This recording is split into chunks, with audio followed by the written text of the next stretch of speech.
The sages have long whispered that the world outside is but a mirror to the world within, a reflection cast in the light of our deepest beliefs and shaped by the energy we hold in our very bones. We spend our lives polishing the mirror, rearranging the furniture in the reflection, hoping to find a lasting sense of peace or fulfillment in the images we see. We chase shadows, convinced they are solid things. What if the wealth you seek, that feeling of ease, of freedom, of profound and unshakable security, is not a destination to be reached through endless striving? What if it is not a mountain to be conquered or a prize to be won? What if, instead, it is a reflection waiting to be witnessed? A reflection of a state of being, an inner alignment so pure that the universe has no choice but to mirror it back to you in the form of material abundance. You have felt the friction of the other way, the constant push, the relentless hustle, the quiet desperation of a soul running on a treadmill, forever moving but never arriving. You have been told to want more, work harder, be smarter, and yet a quiet voice within you asks, is this all there is? This endless race towards a horizon that seems to recede with every step you take. That voice is not a sign of weakness. It is a sign of awakening. It is the first stirring of a deeper truth, a call to return home to yourself. This journey we are about to embark upon is not about learning a new trick to manipulate the world outside. It is about remembering an ancient truth about the world inside. It is an invitation to step off the treadmill, to be still, to recalibrate the compass of your soul so that your actions are no longer born from fear and lack, but from a place of inspired purpose and resonant power. We will not be adding more to your plate. We will be taking things away. We will be dismantling the false structures, the inherited beliefs, the silent vows that have kept you from your natural state of abundance. So find a quiet space. Allow your body to settle. Let the noise of the world fade into the background. This is not a lecture. This is an activation, an exploration into the resonant chamber of your own heart, to discover that the frequency of wealth has been playing within you all along. You simply need to learn how to tune in. The journey begins now, in this breath, in this moment of stillness. Let us begin here, in this quiet space you have carved out for yourself. Stay in the stillness that we found together at the end of our introduction. Do not seek, do not strive, simply be and listen, not with your ears, but with the full attention of your being. Listen to the space inside of you. What do you hear when all the external noise has fallen away? For many, the inner world is not a silent sanctuary. It is an echo chamber, a vast, resonant room where old voices, old fears, and old beliefs endlessly bounce from wall to wall. They have been echoing for so long that you have mistaken them for the sound of your own soul. They are not. They are merely ghosts of sound, trapped in the architecture of your mind. Listen closely. Can you hear them? The subtle, pervasive whisper of, "There is not enough." It is a slippery, persistent echo. It may not scream, it may just be a feeling, a tightening in the chest when you think about the future, a faint anxiety when you open a bill. It is the echo of lack. It is often joined by its companion, the echo of, "Who are you to ask for more?" This is the echo of guilt, of unworthiness. It chastises you for your desires. It shames you for your ambition, telling you that to want more is to be greedy, to be ungrateful, to be unspiritual. Then there is the cautious, trembling echo of, "Be careful, it is better to be safe than sorry." This is the echo of fear. It clips your wings. It convinces you that the familiar cage of your current circumstances is safer than the vast, open sky of your potential. Not enough, not worthy, not safe. These are the foundational echoes that reverberate through the chamber. Where did these sounds originate? They were not born with you. You arrived in this world as pure potential, as an expression of infinite abundance. These echoes are learned. They are programming. Let your awareness drift back without judgment. like watching clouds pass in the sky. You might hear the echo in your mother's voice, her brow furrowed with worry as she said, "Money doesn't grow on trees." You can feel the tension in her body, a tension you absorbed as a child, a tension that now lives in your own shoulders. You might hear it in your father's weary sigh after a long day of work, the unspoken message that life is a struggle, that provision is a heavy, joyless burden. These were not messages of malice.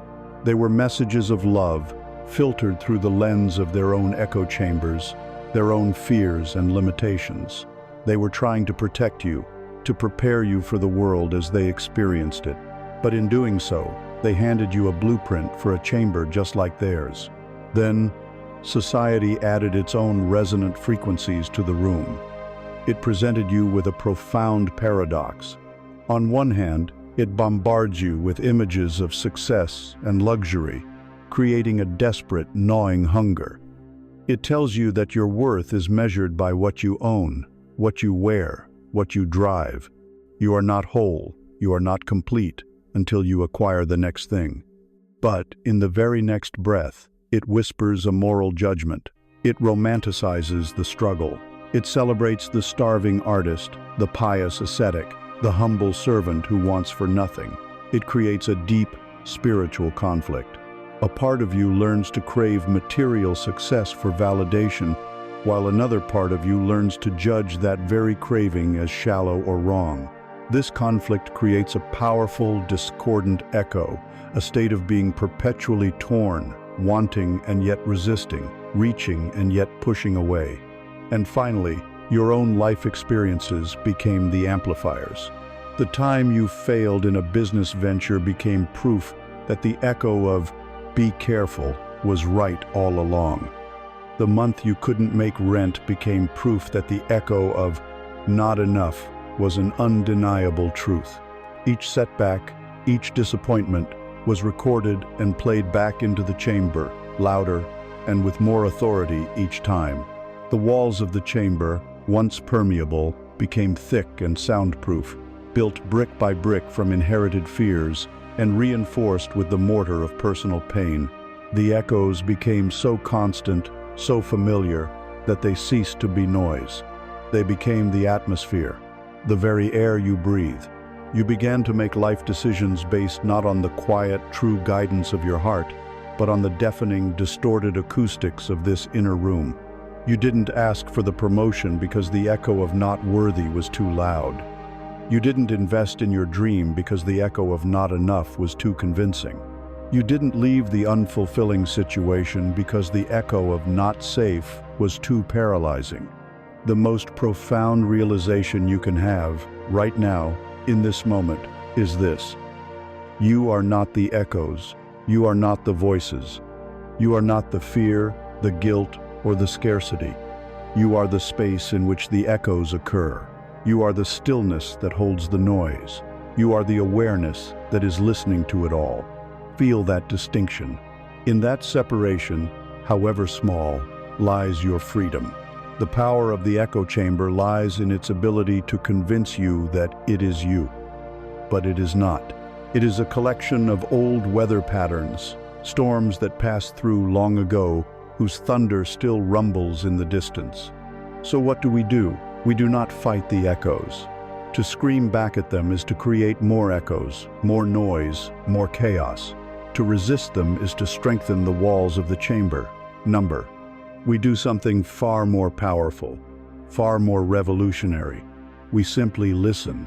We shine the gentle, compassionate light of our awareness onto them. When the whisper of "there is not enough" arises, you don't push it away. You don't believe it. You simply notice it. You greet it with a quiet curiosity. "Ah, hello there. The voice of not enough. I recognize you. I know where you came from. Thank you for your concern, but I am safe now." When the wave of guilt for wanting more washes over you, you don't drown in it, you observe it. There is the feeling of guilt. I see you. I understand you were taught to feel this way. It is all right. You are allowed to be here. This act of non-judgmental observation is the solvent that dissolves the walls of the chamber. An echo cannot survive in the direct light of loving awareness. It thrives in the shadows of the unconscious mind. When you consciously listen to it, when you acknowledge it without identifying with it, it begins to lose its charge. It becomes what it always was, just an old sound, fading in intensity, its power diminishing with every conscious breath you take. You stop being a prisoner inside the chamber and become the calm, compassionate warden, simply observing the inmates until they peacefully fade away. As you practice this, something remarkable will happen. Silence will begin to emerge. At first, it might be just a brief gap between the echoes, but with time, the gaps will grow longer. The silence will become more profound. It is in this emerging silence, this newfound inner space, that true creation can begin. It is here that you can finally hear the authentic, quiet voice of your own soul, a voice that has been drowned out for years. This voice does not speak of lack or fear. It speaks of possibility. It speaks of purpose. It speaks of your innate worthiness and the infinite abundance of the universe. And so, as we stand here together, in the growing quiet of your inner world, having witnessed the architecture of the echo chamber, we are poised to ask a much deeper, more fundamental question. The entire chamber was built upon a foundation of fear surrounding a concept.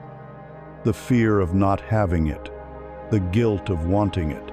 What then is this it? What is this thing we call wealth, this thing we call abundance, that we have been so conditioned to fear and to chase? Before we can build a new reality, we must first examine the very nature of the materials. Now that we have witnessed the echoes of lack, let us redefine the prize itself. We stand in the quiet clearing we have made, the echoes of lack beginning to fade. We are left with a question, a space for a new truth to be born. What is this wealth, this abundance, that the old voices spoke of with such fear and desire? The echo chamber had a simple, brittle answer. It was a number in an account. It was the deed to a house. It was a collection of objects, symbols of security in a world defined by scarcity. It was a destination, a finish line at the end of a long, arduous race. And because it was a finite thing, a prize to be won, you were placed in a state of perpetual competition with everyone else. For you to have more, someone else must have less. This is the grim mathematics of the echo chamber. Today, in this clarity, we will dismantle that definition. We will shatter that idol. You must understand this, and let it settle deep into your being. Wealth is not a static object you acquire. It is not a currency you possess. Wealth is a dynamic process you participate in. It is a current, a living, breathing, flowing river of energy that animates the entire universe. To be wealthy is not to have a great deal of money. To be wealthy is to be deeply and consciously connected to this universal current. Let us expand our vision. For too long, you have been taught to look for wealth only in your wallet, and in doing so, you have been blind to the infinite riches that constantly surround and pervade you. The first and most fundamental wealth is the wealth of being. It is the astonishing, miraculous richness of this present moment. It is the feeling of air filling your lungs, a gift you receive 20,000 times a day without thought. It is the warmth of the sun on your skin, a direct transmission of energy from a star 93 million miles away. It is the profound stability you can feel beneath your feet, the solidness of the earth that holds you. This is not poetry, it is physics. You are saturated in a wealth so immense, so constant, that it has become invisible to you. The first step to attracting more is to recognize what is already here. From this foundation flows the wealth of health. Your body is a vessel of unimaginable intelligence. It knows how to turn food into fuel, how to mend a wound, how to fight invaders, how to convert a thought into an action. This vibrant, self-regulating energy that courses through you is a current of immense wealth. When you feel energized, clear-headed, and vital, you are experiencing a state of profound abundance. To neglect this current, To poison it with stress and poor nourishment while chasing paper currency is the ultimate act of folly. It is to trade a living river for a photograph of a cup of water. Then there is the wealth of connection. Think of the last time you shared a genuine, heartfelt laugh with someone you love. In that moment of shared joy, an energetic current flowed between you. It was a current of love, of acceptance, of belonging. This current is one of the most powerful and nourishing forms of wealth available to us. The feeling of being truly seen, heard, and supported by another human being is a treasure that no amount of money can buy. Conversely, to be surrounded by possessions but starved of real connection is a state of profound poverty, regardless of the numbers in your bank account. Consider the wealth of creativity. That sudden spark of an idea that seems to come from nowhere. The solution to a problem that arrives in a dream. The urge to write, to paint, to build, to sing. This is not your idea. This is the universal current of intelligence and creation seeking an outlet, seeking to flow through you. When you are in that state of inspired flow, you are a channel for infinite abundance. You are tapped into the same creative power that designs galaxies and grows forests. To believe you have no good ideas is to stand on the bank of this mighty river and claim you are thirsty. The river is always flowing. You only need to lower your bucket. So where does money fit into this grand flowing tapestry? This is the crucial shift in perspective. Money is not the current. Money is an effect, a symbol, a physical manifestation of the current's movement. It is a tool. It is like a boat that floats upon the river. The great error of humanity, the core illusion of the echo chamber, is to ignore the river and frantically chase the boats. We run along the dry, rocky riverbed of a scarcity mindset, trying to grab and hoard the empty vessels of money, wondering why we are so exhausted and unfulfilled. The true work, the only work that matters, is to tend to your own riverbed. Your consciousness, your state of being, is the channel through which the universal current flows. A mind filled with the echoes of lack with fear, doubt, guilt, and unworthinesses. A constricted, shallow, and rocky channel. The great current of universal abundance approaches, but it can only trickle through. It gets snagged on the rocks of your limiting beliefs. It gets blocked by the dams of your fear of failure. And you look at the tiny trickle and say, "See, this is all there is. Life is a struggle." But a mind that you have consciously cultivated, a consciousness rooted in gratitude, trust, and a sense of your own innate worthiness, becomes a deep, wide, and clear channel. You have done the inner work. You have removed the sharp rocks of self-judgment. You have dismantled the dams of ancestral fear. You have cleared the debris of past disappointments. And so, the universal current flows through you, not as a trickle, but as a powerful, effortless, life-giving river. And upon this mighty river, the vessels of abundance opportunities, synchronicities, loving relationships, vibrant health, and yes, money float to you with ease and grace. You don't have to chase them, because you have become the very channel that draws them in. This understanding transforms your relationship with giving and receiving. In the old paradigm of scarcity, giving meant you had less. In the new paradigm of the current, giving is an essential part of keeping the channel clear. To hoard is to dam the river. The water becomes stagnant, lifeless. To allow the current to flow through you, be sharing your gifts, your knowledge, your resources, your loveys to ensure the river remains vibrant and powerful. The more value you allow to flow through you in service to the world, the wider and deeper the universe carves your channel, and the more it is able to send your way. It is a perfect, self-expanding system. You become a conduit for universal generosity. Take a moment and feel this. Feel yourself not as a person who needs to get wealth, but as a channel that is designed to conduct it. The wealth is not a foreign substance. It is your native element. The flow is your birthright. The entire creative force of the universe is seeking expression through you. It wants to nourish you, to support you, to gift you with everything you need to fulfill your highest purpose. This truth, once fully absorbed, leads to a profound and unavoidable question.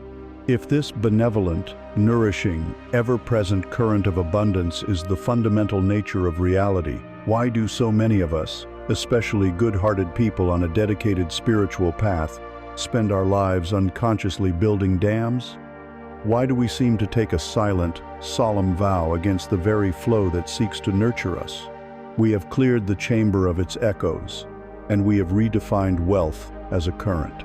Now, we must face the invisible allegiances we hold that keep us standing on the shore, forever thirsty. We stand at the edge of the great river, the universal current of abundance we have just defined.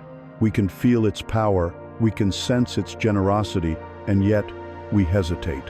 Many of us find our feet are stuck, held fast by something we cannot see. We have asked the question, if this flow is our birthright, why do we build dams against it? The answer is as subtle as it is powerful. It is because many of us, particularly those who value the inner world, have taken an unconscious, unspoken vow of poverty. This may sound dramatic, but it is not a judgment. It is an observation of a deep, energetic pattern. This is not a vow you took in a ceremony with a candle and a parchment. It is a vow written in the invisible ink of your subconscious mind, signed with the inherited beliefs of your culture and the unexamined conclusions of your own heart. It is an allegiance to the idea that to be good, to be pure, to be spiritual, you must hold yourself separate from wealth. It is a silent contract that equates lack with nobility and abundance with corruption. To break this vow, we must first have the courage to see it. Let us trace its origins. This vow is woven into the very fabric of our collective spiritual history. For centuries, we have been shown images of holiness that are intrinsically linked with material poverty. The wandering ascetic with his begging bowl, the monastic who renounces all worldly goods, the saint who lives in rags, devoted only to God. These archetypes, while representing a profound and beautiful path of detachment for a select few, have cast a long shadow over the consciousness of the many. We mistakenly conflated the spiritual goal, which is detachment from the addiction to material things, with the physical condition of simply not having them. We began to believe that the path to God was paved with destitution, that to be close to the light, we had to renounce the world. And so, the first thread of the vow was spun. Spirituality and wealth are mutually exclusive. Then, our culture layered on its own moral narrative. Think of the stories you were told as a child, the movies you have watched, the books you have read. Who is the villain? More often than not, it is the rich, greedy tycoon, the cold-hearted banker, the soulless corporate executive. And who is the hero? The humble, kind-hearted commoner who, despite their lack, has a heart of gold. We have been programmed, over and over, to associate wealth with a lack of integrity, and to associate poverty with virtue. To even desire wealth, then, can feel like a betrayal of our own goodness. It can feel like taking the first step on a dark path, a path that leads to becoming the very person we were taught to despise. And so, the second thread was spun. To be a good person, I must not desire too much. This creates a profound internal conflict. A part of you yearns for the freedom, the security, the ability to help others that comes with financial ease. But another, deeper part of you, the part that holds the vow, believes that achieving this will cost you your soul. This conflict is the source of immense self-sabotage. It is the invisible force that causes you to shrink when an opportunity arises, to undercharge for your sacred work, to feel a hot flush of shame when you receive a large sum of money, followed by an immediate urge to get rid of it. It is the manifestation of what we can call the invisible chains. Imagine, for a moment, that your hands, the hands you use to give and receive, are bound by ethereal but unbreakable chains. These are the chains of the vow of poverty. Now, picture the universe, the great flowing current, offering you a gift. It could be a brilliant business idea, an unexpected check in the mail, a person who wants to pay you handsomely for your talents. The gift is extended, but your hands are bound. You cannot open them to fully receive it. Perhaps you can grasp it for a moment, but the chains pull your hands closed, and the gift slips through your fingers. You might even, unconsciously, bat the gift away, because the very act of receiving feels so alien, so forbidden. This pattern has symptoms. Do you recognize yourself in any of these? You have a clear upper limit for your income. Whenever you start to make more money than you are comfortable with, a crisis suddenly erupts, the car breaks down, the roof leaks, a sudden family need arises, and the money vanishes, returning you to your familiar state of just getting by. This is the vow acting as a thermostat, ensuring you don't get too rich for your spiritual comfort zone. Another symptom is feeling deep guilt when spending money on your own pleasure or well-being, but feeling virtuous when spending it on others. You will buy an expensive gift for a friend without a second thought, but agonize for weeks over buying a quality coat for yourself. This is the vow telling you that everyone else is worthy of abundance, but you are not. You are meant to be the giver, the martyr, not the receiver. It manifests in the way you talk about your work, downplaying your expertise, calling your business just a little side project.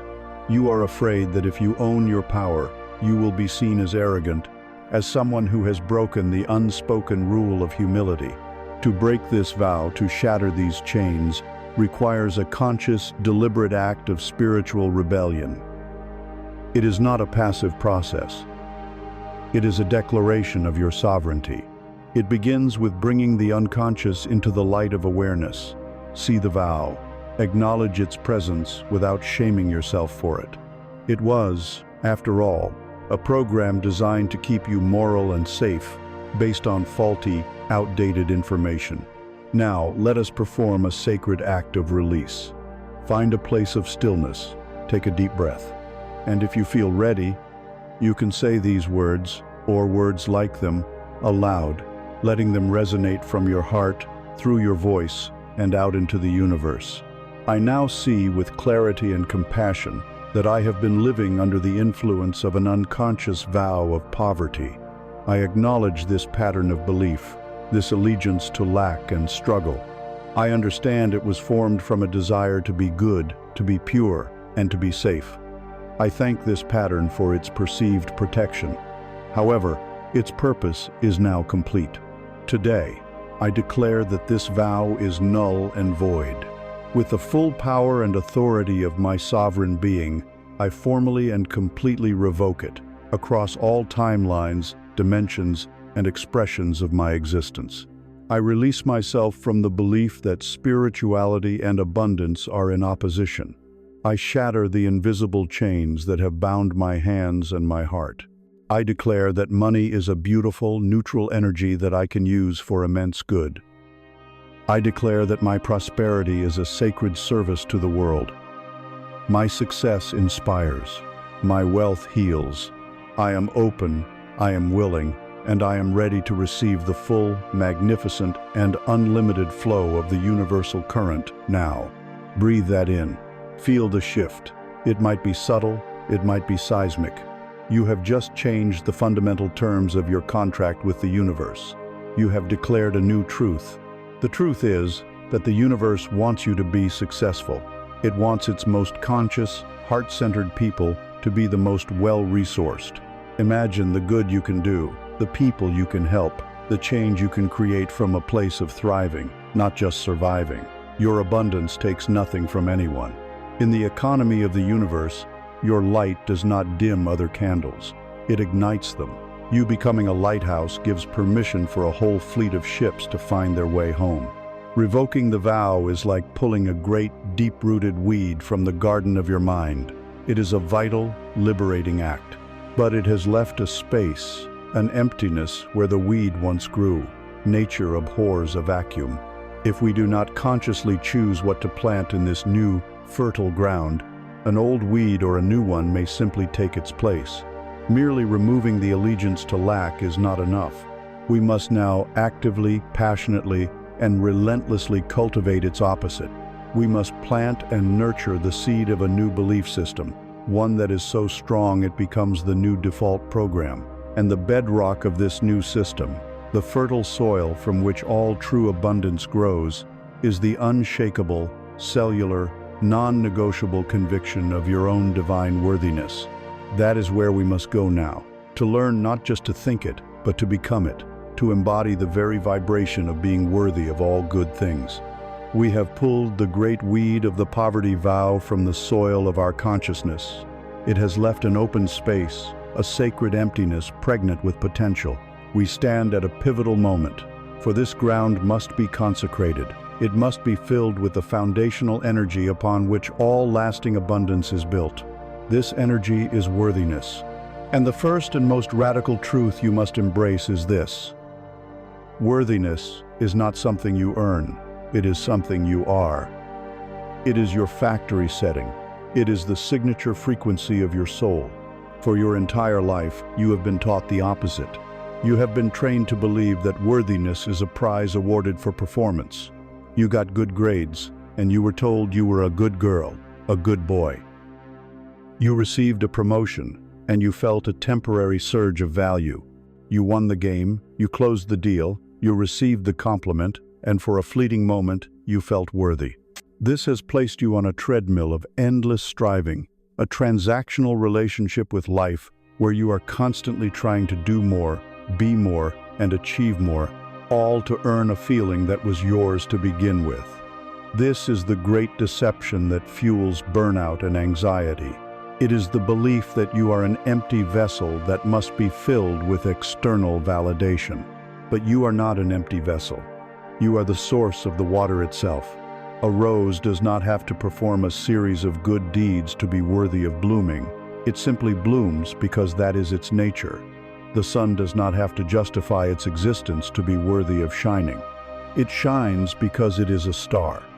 You do not have to achieve a single thing to be worthy of love, abundance, and joy. You are worthy because you are a unique, unrepeatable expression of life itself.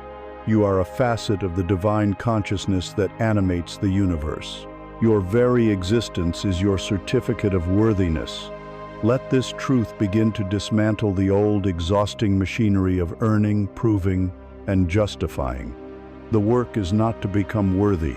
The work is to strip away all the lies you have been told that have convinced you that you are not. To understand this energetically, let us use an analogy.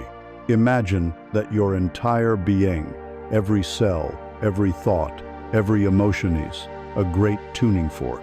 For years, this tuning fork has been struck against the hard, cold surfaces of criticism, judgment, comparison, and perceived failure. It has been trained to vibrate at a low, discordant frequency. This is the frequency of unworthiness. It hums with the energy of, "I am not enough, I don't deserve it. Something is wrong with me." And according to the fundamental law of resonance, the universe, in its infinite and impersonal wisdom, can only deliver to you experiences that match the frequency you are broadcasting. When you vibrate at the frequency of unworthiness, you become a magnet for situations that confirm that belief. You attract partners who do not see your value because you do not see your own. You attract jobs that underpay you because you believe on a deep level that you don't deserve more. You see opportunities pass you by because the frequency of the opportunity is so much higher than your own that there is no resonant connection. The universe is not punishing you. It is simply a perfect mirror, flawlessly reflecting the song you are singing with your being. The great spiritual task, then, is not to beg the mirror to change the reflection. It is to change the song. It is to retune the fork. So how do we do this? How do we change a vibration that has been practiced for decades? It begins with a conscious, unequivocal decision. You must decide to stop striking your tuning fork against the granite of self-judgment. You must decide to withdraw your energy and your focus from the inner critic, that relentless voice from the echo chamber. You are no longer available for that conversation. This decision in itself begins to quiet the discordant hum. Next, we must reacquaint you with your original, authentic tone. The frequency of worthiness is not something you need to invent. It is already inside you. It is your true north. It is the deep, peaceful hum beneath all the chaotic noise. To reconnect with it, we begin with a practice so simple it seems almost foolish, yet so powerful it can change your world. Place your hand over the center of your chest. Close your eyes and feel the warmth of your own touch. Take a slow breath in, and as you exhale, silently or aloud, say the words, "I approve of myself." Do not add any conditions. Not, "I approve of myself because I worked hard today." Not, "I approve of myself because I was kind to someone." Simply, "I approve of myself," unconditionally. Feel the reaction in your body.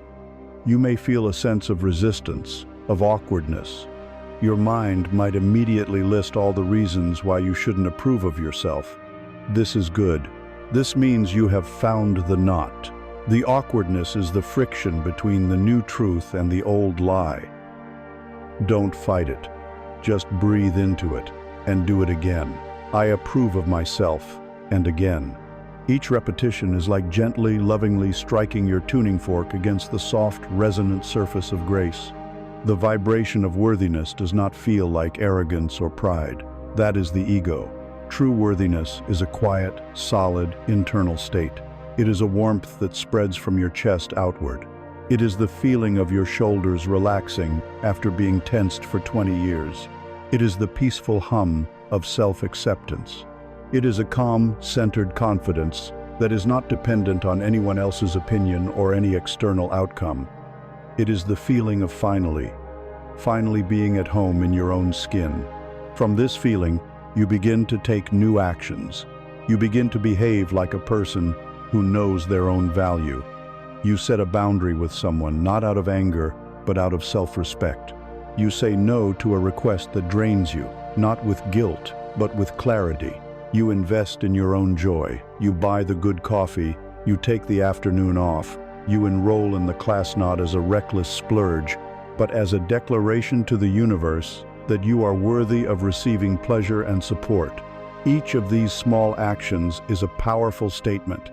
It is a real-world confirmation of your new frequency.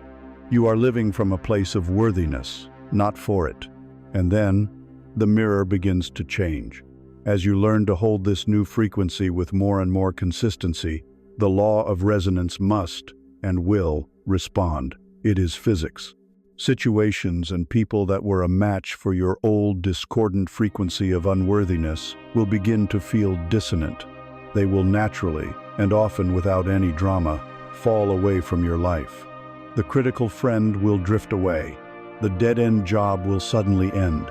Your tolerance for being treated with anything less than respect will simply evaporate. Simultaneously, you become a powerful magnet for all things that resonate with the clear, beautiful tone of worthiness.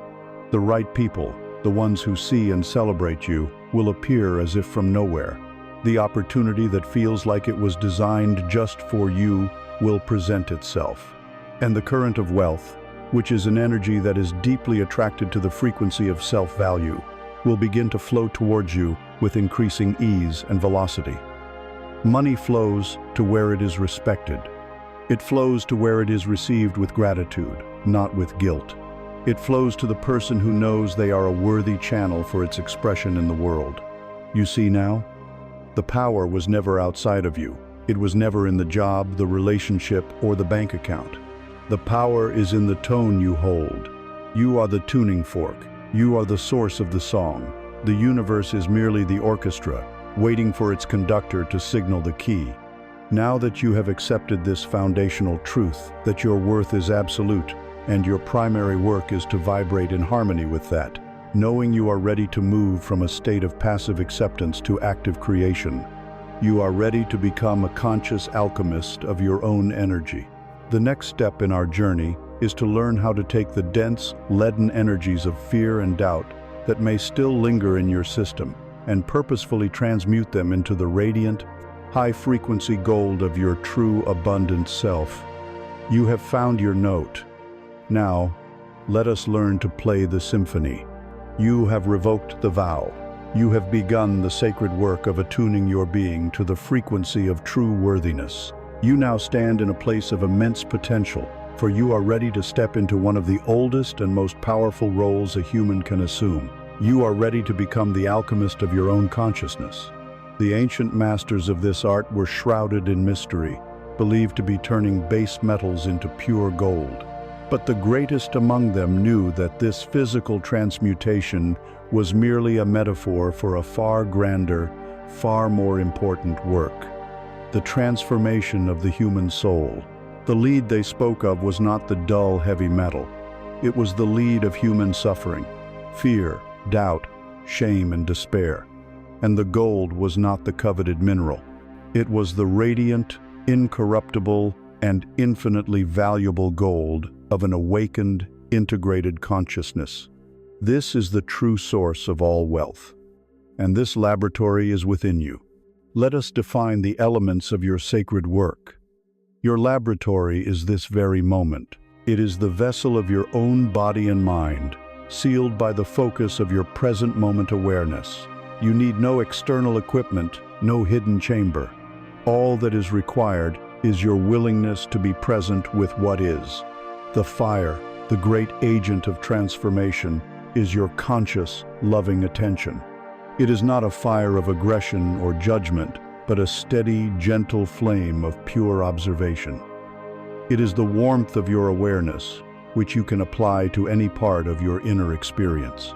And what of the base metal, the prima materia, or first matter? This is the most profound secret of all. The raw material for your inner gold is the very thing you have been taught to fear and despise.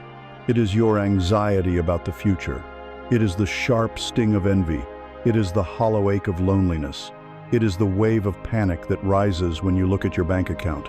For years, you have tried to run from these feelings, to suppress them, to distract yourself from them. The alchemist does none of these things. The alchemist understands that these dense, heavy energies are not a curse. They are a gift. They are the lead, rich with untapped potential, waiting to be placed in the crucible. The outer world you experience, including your financial reality, is a direct reflection of the dominant metals within your inner world. A life filled with the lead of fear will manifest as a reality of struggle, limitation, and stress. But a life that is increasingly filled with the gold of trust, peace, and love will naturally manifest as a reality of ease, opportunity, and flow. Therefore, the work is never to manipulate the outer world. The work is always to transmute the inner metals. When you create gold within, the world has no choice but to reflect it back to you. Let us walk through the great work, the magnum opus, of your own becoming. The first stage is called calcinatio, or calcination. This is the application of the fire. Imagine a wave of financial fear rises within you. Your habitual reaction might be to immediately check your phone, to eat something, to do anything to avoid the discomfort. The alchemist does the opposite. You stop, you turn inward. You bring the gentle fire of your awareness directly to the sensation. You locate it in your body. Ah, there it is. A tightness in my solar plexus, a coldness in my hands. You don't label it as bad. You don't try to make it go away. You simply hold it in your warm, loving attention. You apply the flame. You watch it, feel it, and breathe into it. What you are doing is burning away the story, the ego's narrative that is attached to the raw energy. You are separating the pure energy from the drama. This is the first, most courageous step. As the fire does its work, the second stage, solutio, or dissolution, begins. The hard, solid knot of fear, now purified by the fire of your attention, begins to soften. It begins to dissolve into the cleansing waters of your own compassion and acceptance. This is the stage of surrender. You let go of all resistance to the feeling. You give it permission to be exactly as it is. You are not condoning the fear. You are simply ceasing your war against it. In this state of loving surrender, the contracted energy begins to release its grip.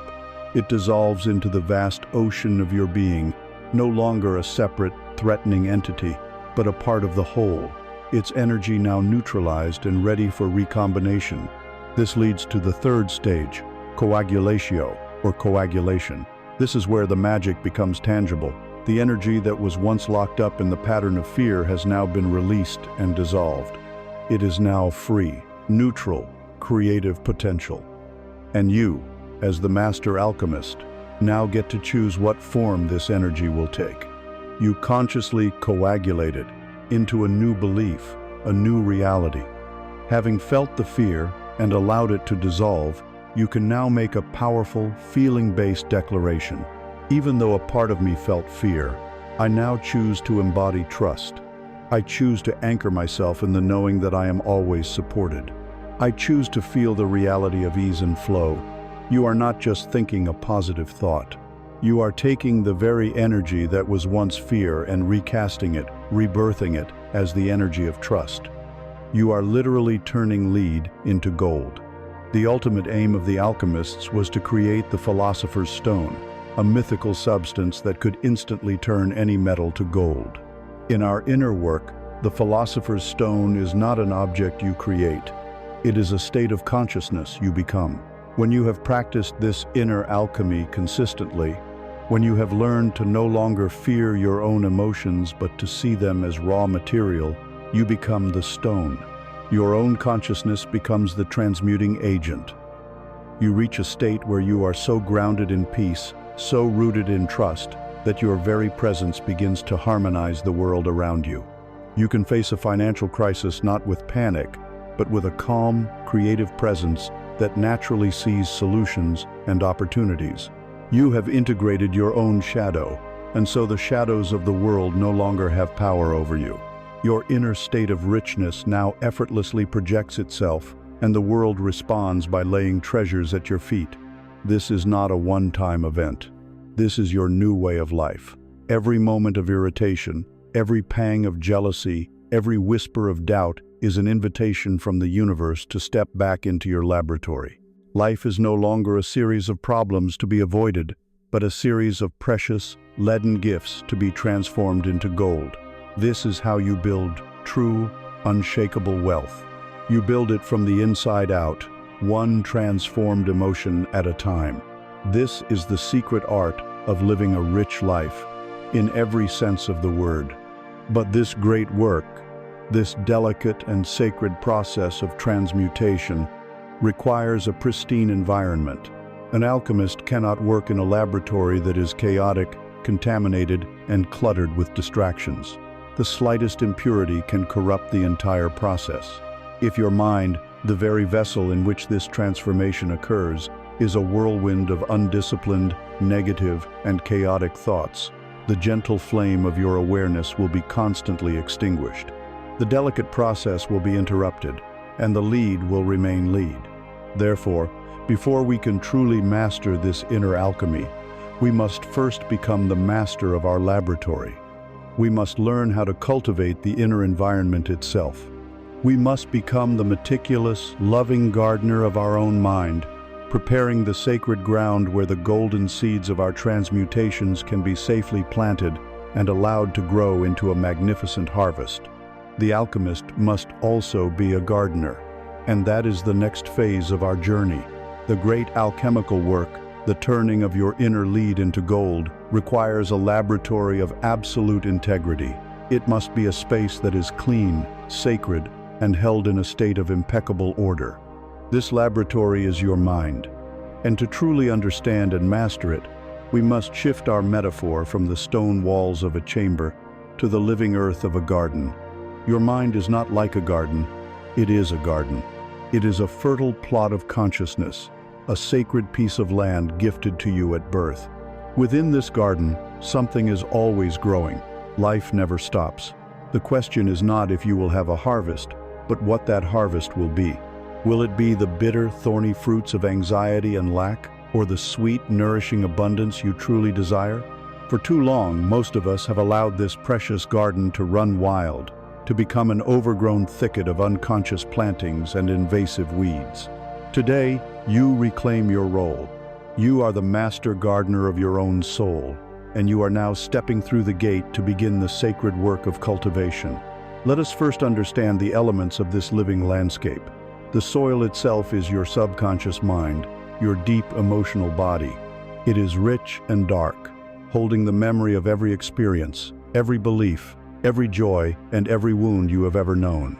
The quality of this soil determines the health of everything that grows. The seeds are your thoughts. Every single thought you have, no matter how fleeting, is a seed containing a perfect blueprint for its own manifestation. A thought of fear is a seed for a weed. A thought of gratitude is a seed for a beautiful flower.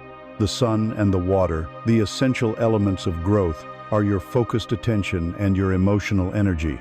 Whatever you consistently give your attention to, you are watering. Whatever you feel strongly about, you are bathing in powerful sunlight, accelerating its growth. And you, the conscious, observing self, are the gardener. You have the power to choose which seeds to plant, which to water, and which weeds to pull.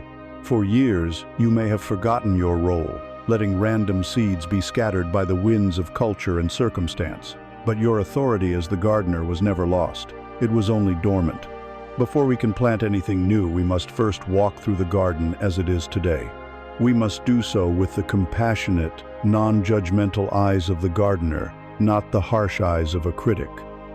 As you look around your inner landscape, what do you see? For many, it is a wilderness. In one corner, you might see the sprawling, thorny vines of what if. These are the weeds of anxiety. They climb over everything, their tendrils wrapping around the present moment, choking it with fears of a future that does not exist. They are seductive, whispering endless scenarios of doom and gloom. And every moment you spend listening to them, you are watering them, helping them grow stronger. Nearby, you might find the dry, dead stalks of yesterday. These are the weeds of regret and resentment. They are past failures, old grievances and conversations you wish you could have again. They no longer have life, but they take up precious space in the garden, their dead roots compacting the soil, preventing anything new and vital from taking hold. To keep revisiting them, to keep telling their stories, is to insist on keeping dead plants in your sacred ground. Perhaps the most invasive and toxic species in the garden is the weed of self-criticism. It grows low to the ground, and its roots release a poison into the soil that makes it difficult for anything beautiful to grow nearby. It whispers that you are not good enough, that you made a mistake, that you are a failure. It is the voice of the old echo chamber, and it is the most destructive force in your inner world. And then there is the insidious weed of comparison. This weed causes you to constantly look over the fence at your neighbor's garden, seeing only their most beautiful blossoms while ignoring the weeds in their patch and the potential in your own. Comparison is the thief of joy, but more than that, it is a thief of energy. All the sunlight and water you expend looking at another's garden is sunlight and water you are stealing from your own. Take a moment now to honestly, gently assess the state of your garden. Is it choked with these weeds? Is the soil of your emotional body hard and dry from years of self-neglect? Is it waterlogged and swampy from unprocessed sadness? Or are there patches of beauty, forgotten flowers of past joys and successes that have been crowded out by the weeds? The first act of a master gardener is not to judge the mess, but simply to see it clearly, for in seeing it, you can begin to work. Now, we begin the sacred act of weeding. This is not a violent war. You cannot get rid of weeds by hating them, by screaming at them, by attacking them with rage. To do so is to shake their seed heads, scattering thousands more seeds across the garden. No, the process of weeding is a calm, mindful, and deliberate act of compassionate removal. Your greatest tool for this is your sharp, clear awareness. The practice is to catch the weed when it is just a tiny seedling, a single thought, before it has the chance to grow into a great, unmanageable bush. Let us create a simple, mindful process for this. The moment you notice a weed thought sprouting in your mind, a thought of fear, a pang of comparison, a whisper of self-criticism, you begin the process. The first step is to simply notice. You catch the thought and you name it without judgment. Ah, there it is. The thought that I'm going to fail. You see it clearly, not as a truth, but as a plant, a weed growing in your garden. The second step is to refuse to water it. This is the most crucial step. You must withdraw the water of your attention and the sunlight of your emotional engagement. You do not argue with the thought. You do not follow its dramatic storyline. You do not analyze it or try to figure it out. You simply let it be there, and you gently move your focus elsewhere. A thought without the energy of your attention cannot survive. It is a seed that has landed on dry, sun-scorched rock. The third step is to gently uproot. Once you have withdrawn your energy from it, you can, with a sense of calm authority, mentally uproot the weed. You can visualize yourself reaching down, taking the stalk of the negative thought pattern, and gently but firmly pulling it out of the soil, roots and all. You see it in your hand, separate from you, and you can say to it, "I see where you came from. I understand you are trying to protect me, but your service is no longer required. You are not welcome in this garden." And the final step is to compost. You do not need to destroy the weed. You can transmute its energy. Visualize a sacred compost pile in a corner of your garden. You toss the weed onto the pile, knowing that the energy that was once locked up in that pattern of fear will now be broken down and transformed into neutral, fertile energy that will one day feed the plants you actually want to grow. This is the alchemy of the garden. Nothing is wasted. Every bit of lead can be turned into gold. Now that we have begun clearing the space, we must actively enrich the soil. A garden that has been overrun with weeds for years needs nourishment. The soil of your emotional body needs to be made rich, fertile, and receptive to the new seeds of abundance you wish to plant. The greatest fertilizer in the universe is the high vibration energy of gratitude. Take time every single day to walk through your garden and consciously acknowledge what is already good. Find one small flower, one strong branch, one patch of healthy soil, and pour your sincere appreciation onto it. I am so grateful for the roof over my head. I am so grateful for the friend who called me yesterday. I am so grateful for the strength in my body. Each thought of gratitude is like spreading a shovelful of rich, life-giving compost over the entire garden, raising the quality and vibration of the soil itself. Another way to enrich the soil is through the practice of forgiveness. Old resentments and grievances are like hard, compacted clay in the soil, preventing new roots from finding nourishment. Forgiveness of yourself as much as of others is the act of aerating the soil. It is taking the pitchfork of compassion and breaking up those hard clumps, allowing air and water and life to penetrate into the deepest layers of your being. The ground is now clear and the soil is rich.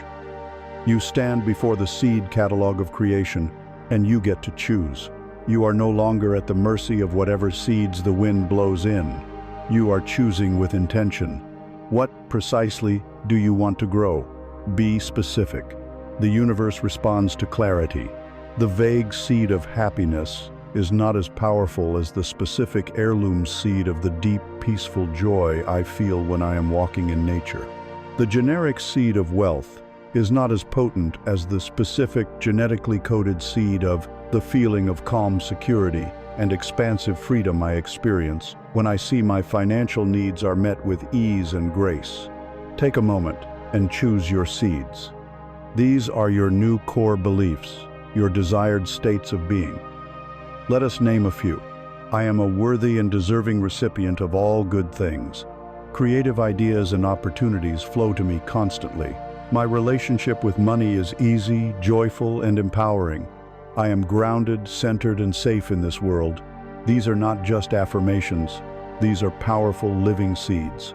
Hold them in your hand. Feel their potential. Now, with reverence, you plant them. You gently place these seeds into the rich, fertile soil of your prepared mind. But the gardener's work is not done. The final, ongoing stage is the art of nurturing. You must water these new seedlings with your consistent, gentle attention. You must shine the sun of your belief upon them. To water them means to return to them in your mind's eye throughout the day. Visualize the outcome.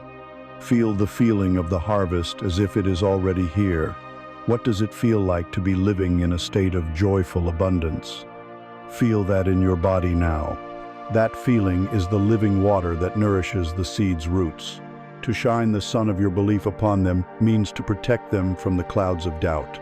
When the old echo of "this will never work" drifts over your garden, you recognize it as just a passing cloud, not as a permanent truth. You gently return your focus to the seedling, trusting in its innate power to grow. A gardener does not dig up the seed every morning to check for progress. That would kill the plant. A master gardener plants the seed, provides the right conditions, and then trusts in the mysterious, intelligent process of life itself. They know the harvest is inevitable. It is a matter of natural law. This is your work now. You are the sole authority, the loving creator, the patient and powerful master gardener of your inner world. Every day is an opportunity to tend to this sacred space, to pull a few weeds, to add some nourishment, to water your chosen seeds. The state of your inner garden will, with unwavering certainty, be reflected in the state of your outer world. A chaotic, neglected garden will produce a chaotic, stressful life.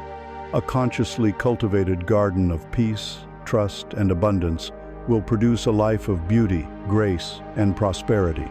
You have cleared the land, prepared the soil, and planted the seeds of a new reality. Your garden is now aligned with the flow of universal abundance. The groundwork has been laid for a magnificent harvest. But even the most beautiful garden is useless if the gates are locked and the barns are barred when the time of fruition comes. It is not enough to plant. You must be ready to receive. And for that, we must now turn from the earth of the garden to the open sky. We must explore the sacred physics of an open heart and learn how to master the forgotten art of receiving. You are standing now in your inner garden. You have done the sacred work. You have weeded out the limiting beliefs. You have enriched the soil with gratitude, and you have planted the seeds of your deepest desires. The air is alive with potential. The first blossoms of your new reality are beginning to appear. The fruits of abundance are ripening on the vine. It is a place of beauty, order, and immense promise. And yet, so many of us stand in the midst of this magnificent, self-created paradise, and we are starving. We see the bounty, but we do not partake. Why? Because we have forgotten the second half of the great universal equation. We have focused so intently on the doing, the planting, the creating, that we have forgotten the simple, sacred art of receiving. The universe is a star, a sun, in a state of perpetual, radiant outpouring.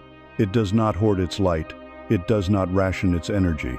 Its very nature is to give, to create, to expand, to overflow. The sun does not decide who is worthy of its warmth. It simply shines. The ocean does not decide who is worthy of its waves. It simply moves. The great universal current of abundance is always flowing, always available, always seeking an outlet. The blockage, my friend, is almost never on the side of the giver. The blockage is in our own capacity, our own willingness to receive. We have been taught that it is noble to give, but we have not been taught that it is essential to receive. We have learned how to exhale, but we are afraid to inhale. Let us dismantle the programming that has made receiving feel so foreign. In a culture that worships action, striving, and relentless productivity, receiving is often mistaken for passivity, for weakness, or even for laziness. We are praised for being a go-getter, but we are subtly shamed for being a receiver. This creates a deep imbalance. Life is a rhythm of giving and receiving, of action and allowing, of the masculine and the feminine energies that dance together to create all of existence. To value only the giving is like valuing only the day and despising the night. You cannot have one without the other. A healthy, abundant life requires a mastery of both. Our inability to receive stems from deep, invisible roots. It is tied to the vow of poverty we have just revoked. the lingering belief that we are not truly worthy of receiving good things without a struggle. It is tied to a fear of indebtedness. We have been trained that nothing is free, that every gift comes with strings attached. So when the universe offers us a gift-an unexpected opportunity, a gesture of kindness, we become suspicious. We think, what will I have to give in return? What is the catch?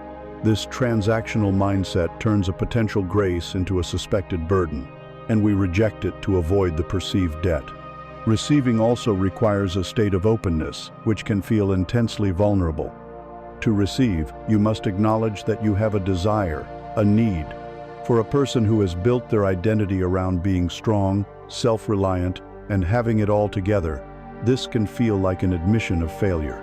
To protect this fragile identity, we refuse help, we deflect compliments, we pretend we don't need anything, all while our soul is parched and desperate for nourishment. We choose the lonely pride of the cactus over the receptive grace of the flower. Let us embody this concept in a simple, powerful metaphor: the clenched fist versus the open hand. For years, you may have been living your life with a clenched fist. Energetically, your consciousness is balled up tight. It is a fist of control, of effort, of fierce self-reliance. It is the fist that says, I will make it happen. I will force it into being. I don't need anyone. A clenched fist is a tool of struggle. It can punch, it can strive, it can hold on with a white-knuckled grip to what it already has. But there is one thing a clenched fist absolutely cannot do. It cannot receive a gift. You cannot place a gold coin, a ripe fruit, or a helping hand into a fist. The very posture of striving makes receiving impossible. Feel the tension of this state, the strained muscles, the constant effort, the armor of control. This is the posture of a life of struggle. Now, imagine the feeling of slowly, deliberately, unclenching that fist. Imagine your fingers unfurling, one by one. The stiff joints begin to relax. The palm, hidden for so long, is now exposed to the air. This is the open hand. This is the energetic posture of receiving. An open hand is soft. It is receptive. It is vulnerable. But do not mistake this softness for weakness. This is a posture of profound trust and immense power. It is the courage to be open in a world that teaches you to be closed. It is the wisdom to know that more can be gained through allowing than through force. An open hand can receive a blessing. It can feel the rain. It can accept support. It is the gesture of grace, of connection, of true abundance. The choice is yours in every moment. Do you want to live with the tense strain of the clenched fist or the peaceful power of the open hand? Cultivating this state of receptivity is a practice. It is about retraining your entire nervous system to believe that it is safe to be open. One of the most powerful ways to do this is through the physics of gratitude. Gratitude is the energy that naturally and effortlessly opens the hand. When you are truly thankful for the gifts you have already received, no matter how small, you are sending a clear, resonant signal to the universe. I am a grateful receiver. The gifts you send here will be seen, valued, and appreciated. The universe, like any good giver, delights in giving to those who cherish its gifts. Gratitude is not just a polite sentiment. It is a magnetic force for more receiving. You can practice this in your daily interactions. Consider your response to compliments. A compliment is a small, energetic gift from another person. When someone praises your work or your appearance, what is your automatic reaction? Is it to clench? To deflect it with, "Oh, it was nothing," or to dismiss it with, "Oh, this old thing"? This is a rejection of the gift. The practice is to train a new response. When you receive a compliment, pause, breathe it in, look the person in the eye, and with sincerity, say, "Thank you, I received that." Feel the words. Feel the act of acceptance. This simple exercise, practiced consistently, will rewire your entire being for receptivity. Practice allowing help. Let the person behind you in the store go first if they only have one item. If someone offers to carry something for you, say yes. If a friend offers to listen, allow them to give you the gift of their presence. Each time you allow another to give to you, you are dissolving the harsh pride that keeps your fist clenched. You are affirming that it is safe to be supported, safe to be open. There is also a physical practice you can do. Right now, wherever you are, clench your fists as tightly as you can. Tense your arms, your shoulders, your jaw. Feel the strain of control and resistance. Hold it for a moment. Now, with a deep and audible sigh of release, let it all go. Let your hands fall open in your lap. Let your shoulders drop. Let your jaw go slack. That sigh, that is the sound of surrender. It is the sound of allowing. It is a signal to your body, your mind, and the universe that you are letting go of the struggle. You are opening the channel. You are ready. To live with an open hand is to return to your natural state. It is to breathe in as fully as you breathe out. It is to allow the sunlight of grace to warm your skin. The universe is constantly showering you with gifts, both seen and unseen. It sends them in the form of brilliant ideas, chance encounters, loving words, and yes, financial and material abundance. Your only work is to unclench your fist and learn to say, with your whole being, "Thank you, I receive." As we stand here now, in our beautiful gardens, our hands beginning to open, we may still feel a residual tension, a phantom memory of the clench. We have explored the mechanics of opening, but we must now ask a deeper question. What is the pervasive, underlying belief system that compels us to clench in the first place? To truly master this art, to live with our hands perpetually open in a state of graceful trust, we must turn and face the primordial illusion that whispers that the gifts are finite, that the well will run dry. We must be brave enough to face the ghost that haunts every corner of our world. We must confront the great lie of scarcity. We are standing in our garden, our hands learning the new, forgotten posture of openness. Yet even as we unclench, we can feel a residual tremor, a phantom tension that tempts us to close our fists once more. This tension has a name. It is the pervasive, chilling whisper of scarcity. It is the foundational belief that there is not enough to go around. Not enough money, not enough time, not enough love, not enough opportunity. To finally live in a state of grace, with our hands and hearts wide open, we must be willing to turn and face the source of this tension. We must perform an exorcism of the mind. For scarcity is not a law of the universe. It is a ghost in the machine of your consciousness. Imagine your mind is a sophisticated, powerful piece of biological hardware. It is designed for incredible things. But long ago, a piece of faulty code was installed. A virus. This virus runs silently in the background, corrupting almost every other program it touches. This virus is the scarcity program. Or, if you prefer a more mystical metaphor, imagine your soul is a beautiful, light-filled house, but it is haunted. A pale, fearful ghost drifts from room to room, whispering that the doors should be locked, the curtains drawn, the food hoarded. This ghost is scarcity. It seems real. Its whispers sound like your own thoughts. Its chilling presence feels like an undeniable reality. But the secret is this: a ghost has no substance. A software bug can be rewritten. The moment you turn and shine the full, bright light of your conscious awareness upon it, it begins to fade. It cannot withstand direct observation. So where did this ghost, this faulty code come from? It is not your fault that it is there. Its origins are ancient and deep. Part of the code is evolutionary. The oldest part of your brain, the part concerned with pure survival, was formed in a world of genuine, physical scarcity.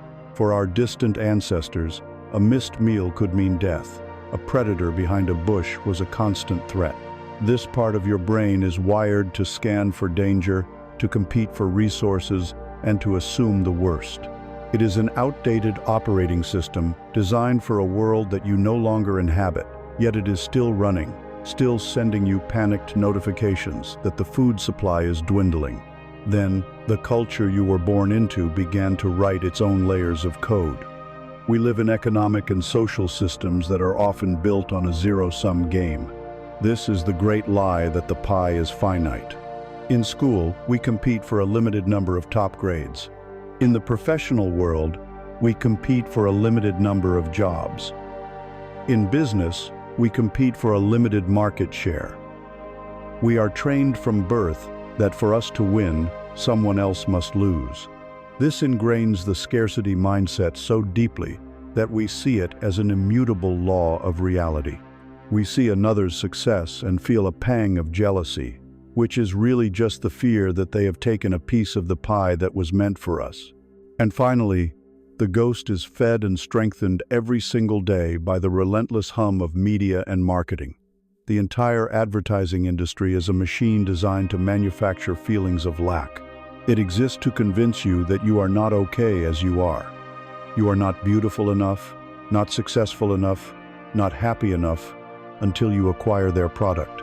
It is a constant hypnotic whisper of not enough, reinforcing the ghost's power, making its presence feel constant and overwhelming. This haunting has tangible effects. Living with the ghost of scarcity dictates your behavior in countless self-sabotaging ways. It creates a hoarding instinct. You might hoard money, afraid to spend it even on things that would nourish you, because the ghost whispers that you might never get any more. But you also hoard other things. You hoard your knowledge, afraid that if you share your best ideas, someone else will profit from them. You hoard your love, afraid that if you give it too freely, you will be left depleted. The scarcity mindset makes you see the world through a lens of jeopardy. It breeds jealousy and envy, which are simply the smoke that rises when the fire of scarcity touches the success of another. It forces you into short-term, fearful decision-making. You take the soul-crushing job because the ghost screams that it might be your only chance. You stay in the unhealthy relationship because the ghost whispers that being alone is even worse. You are unable to invest in yourself, whether it's money for a course that could transform your career or time for a retreat that could heal your soul. The ghost tells you this is a reckless loss, not a strategic investment. You must protect the little you have at all costs. The ultimate tragic irony is that the ghost of scarcity creates a perfect, self-fulfilling prophecy. Because you believe in lack, you act in ways that create more lack, which you then point to as proof that the ghost was real all along. You have become a prisoner who is rattling the bars of a cell you yourself have built. So how do we perform the exorcism? How do we debug the code? You do not fight a ghost with your fists. You do not argue with it. You turn on the light. The light is your higher consciousness, your logic, your awareness. Begin by questioning the ghost's very premise. Is the universe truly a finite, miserly place? Look at the sky. Are there a limited number of stars? Look at a forest. Is there a limited supply of leaves? Listen to the ocean. Is there a shortage of waves? The life force that animates this universe is infinitely creative, endlessly abundant. It spun trillions of galaxies out of the void. To believe that this same source is rationing the opportunities and resources available to you is a profound underestimation of the power you are a part of. Challenge the zero-sum game. When a musician writes a beautiful song that moves millions, have they taken that beauty away from the world? No. They have added to the collective supply of beauty. When an entrepreneur creates a technology that solves a major problem, have they taken a piece of the pie? No, they have baked a whole new pie that did not exist before. True creation is not competitive. It is generative. It adds to the whole. Your success does not take from me. Your success inspires me and gives me permission to succeed myself. This is the truth of the abundant universe. Now for the practice, the active rewriting of the code. It is a simple process of catch and reframe. The next time the scarcity thought arises, I can't afford that. All the good ones are taken. There are no jobs out there, you begin. First, you catch the thought. You see it. You hear it. Second, you recognize the ghost. You label it for what it is. You say to yourself, Ah, that is the ghost of scarcity. That is the faulty code running. This simple act of naming creates a space between you and the thought. You are no longer the thought. You are the one observing the thought. In that space, your power lies. The third and final step is to challenge and reframe. You consciously replace the scarcity thought with a statement of abundant truth. I can't afford that becomes, I am choosing to use my financial resources in other ways right now, and I can create the abundance to afford that easily if I decide it is a priority. The fearful, constricted energy is replaced by the expansive energy of choice and power. There are no good jobs out there is reframed as, I am now opening my awareness to the perfect, fulfilling opportunity that the universe is aligning for me. You are deleting the old command and writing a new one, a command that is in harmony with the way the universe actually works. Every time you perform this simple three-step process, you are shining a bright light into a dark corner of your house. You are running a diagnostic on your own mind and healing the corrupt files. Slowly but surely, the ghost begins to weaken. Its whispers become fainter. Its chilling presence loses its power over you because you have seen it for what it is, a phantom, an illusion, a deeply ingrained habit of thought with no actual substance. You are taking back your house. We have exposed the ghost. We have seen its tricks and lies, but to ensure it never returns, we must do more than simply banish the darkness. We must actively and joyfully fill our inner house with so much light, so much warmth, and so much radiance that there is no shadow left for it to hide in. We need a practice that not only proves scarcity is a lie, but actively magnetizes its polar opposite, abundance, into our lives. We need the most powerful tool in the universe for retuning our reality. We need to master the profound, world-altering energy of gratitude. We have stood in the darkness and faced the ghost. We have seen the illusion of scarcity for what it is, a faulty program, a phantom of the mind, a lie that has held our world captive. By shining the light of our awareness upon it, we have begun its dissolution. But a vacuum, once created, longs to be filled. We cannot simply banish the darkness. We must actively, consciously, and joyfully invite in the light. We need a force so powerful, so resonant, so fundamentally aligned with the nature of the universe that it not only fills the space scarcity once occupied, but it transforms the very fabric of our reality.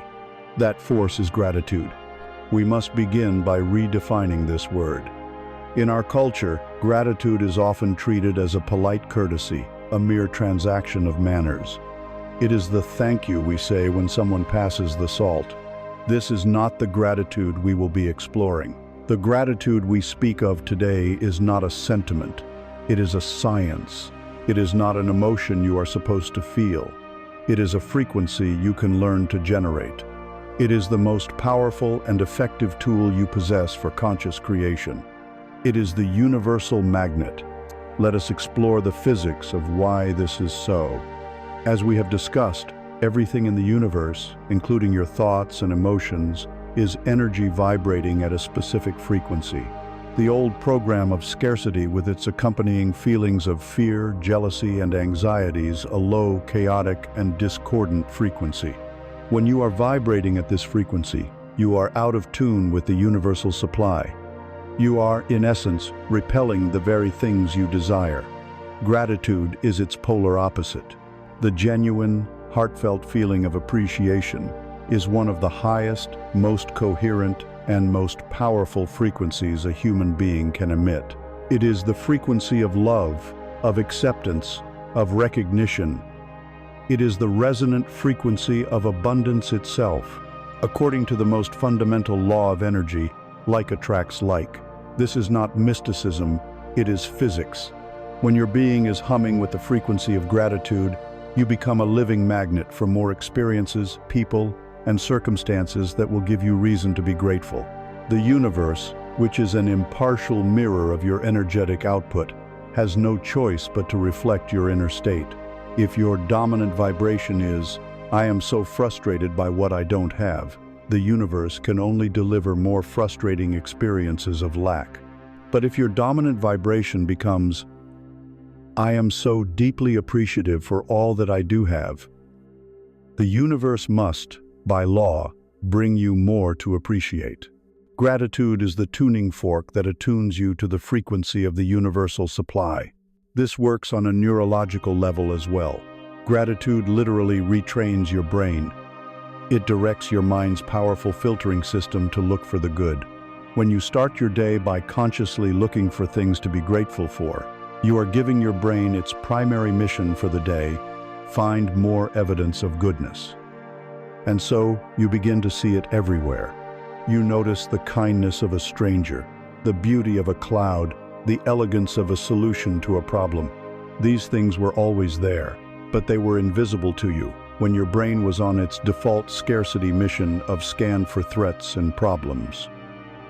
You are not changing the world. You are changing the lens through which you view it. And in doing so, your entire world changes. The true secret to unlocking this magnetic power, however, lies in moving from the head to the heart. A mental list of things you are grateful for has very little power. It is like having a large, expensive magnet that is not plugged in. The electricity that powers the magnet is the feeling, the embodied emotion of gratitude. To simply think, I am grateful for my home, is one thing. To sit in your home and allow the feeling of security, of comfort, of shelter to wash over you, to feel a warmth spread through your chest in deep appreciation for that safety, that is what activates the magnet. That is what sends a powerful, coherent signal out into the universe.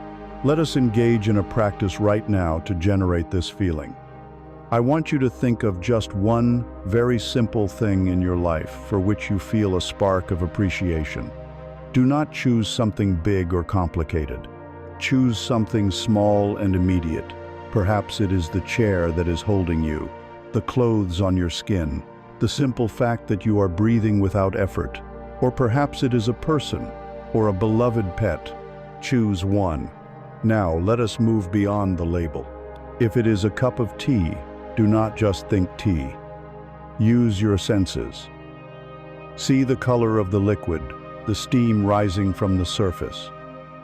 Feel the warmth of the mug in your hands. Smell the fragrant aroma. Bring it to your lips and taste it fully.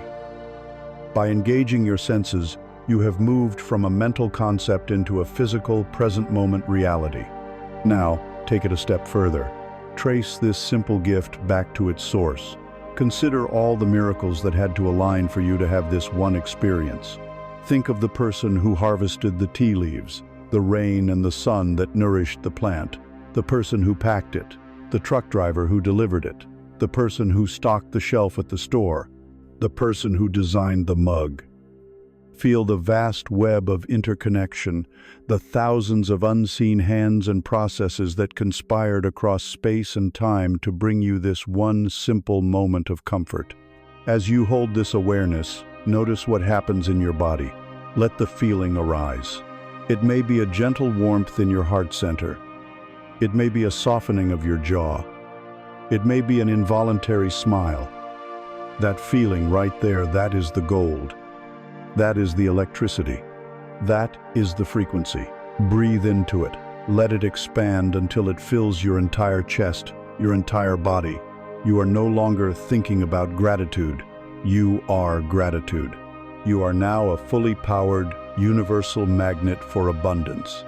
With practice, you can take this to an even more profound level. You can begin to practice gratitude for your challenges. This is a master-level skill. When you are faced with a difficult situation, can you look for the hidden gift? Can you be grateful for the demanding client, for they are teaching you the importance of setting clear boundaries? Can you be grateful for the unexpected bill, for it is inviting you to become more creative and resourceful in your financial life?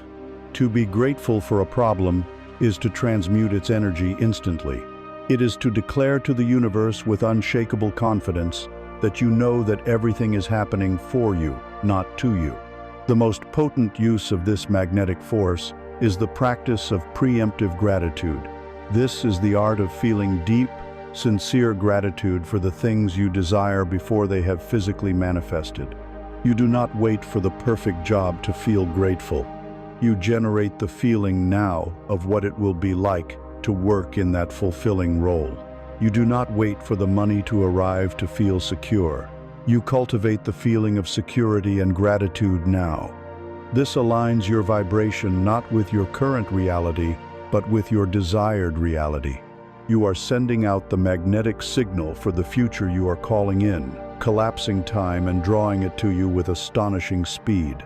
It is the ultimate act of faith, the ultimate statement of co-creation with the universe. Gratitude, then, is not a passive reflection on what has been. It is the most active, creative force you can wield to shape what will be.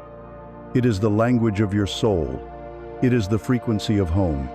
It is the ultimate antidote to the ghost of scarcity and the single greatest catalyst for a life of overflowing abundance. By becoming a being who lives in a state of gratitude, you have switched on your personal magnet. The universe will now begin to respond. The current of abundance will flow more strongly and consistently in your direction. Inspired ideas will pop into your mind. Opportunities will appear. The right people will show up. Your garden is now not only planted, but it is also attracting all the pollinators and benevolent forces it needs to thrive. The next great question is, how do you respond to this new, increased flow? How do you act on the opportunities that are now being drawn to you? Not all action is the same. To act with power and grace, we must first learn to root our action in stillness. We must discover the wisdom of the sacred pause. You have turned on the great magnet of gratitude. The ghost of scarcity is in retreat, and the coherent, powerful frequency of appreciation is now broadcasting from your being. The universe, in its perfect responsiveness, begins to answer. The current of abundance, which was once a trickle, starts to flow more strongly. An email you have been waiting for arrives. An unexpected idea for a new venture sparks in your mind. An opportunity, seemingly out of nowhere, presents itself. The garden is beginning to produce its harvest, and the fruits are starting to fall at your feet. And what is the first, deeply conditioned instinct of the human mind when this happens? It is panic. A frantic energy arises. I must act now. I must seize this before it disappears. If I don't answer this email in the next 5 minutes, they will give the opportunity to someone else. If I don't start working on this idea right now, someone else will think of it. This urgency, this desperate need to act immediately, feels like diligence. It feels like responsibility. It is not. It is the ghost of scarcity in a new disguise. It is the old fear-based programming telling you that opportunities are rare and fleeting, and that you must grasp and cling to them with frantic effort. To follow this impulse is to remain trapped in the old world of struggle. The new world, the world of graceful flow, is entered through a different gateway. It is the gateway of the sacred pause. You must understand that there are two fundamentally different kinds of action in this universe. The first is frantic action. This is action that originates from the ego, from fear, and from a belief in lack. It is born from the thought, I have to make this happen. It feels like pushing a massive boulder up a steep hill. It is stressful, exhausting, and consumes enormous amounts of energy. This is the energy of hustle and grind. It is characterized by busyness, by a flurry of unfocused activity, by the need to be seen as working hard. A person operating from frantic action sends 100 emails hoping one will stick, makes 20 phone calls fueled by nervous tension, and works late into the night, not from a place of joy, but from a fear of falling behind. The results of frantic action are almost always meager, disproportionate to the immense effort expended. It is the path of burnout. The second kind of action is inspired action. This action originates from a place of stillness, from your inner knowing, from your connection to the universal current. It is born from the quiet, confident whisper, "This is the next simple step." Inspired action does not feel like pushing a boulder. It feels like riding a powerful wave that is already moving. It is energizing, effortless, and often joyful. It feels in the flow. This is the energy of the master. It is characterized by precision, by calmness, and by a surprising simplicity. A person operating from inspired action might be guided to go for a walk and bump into the one person they need to talk to.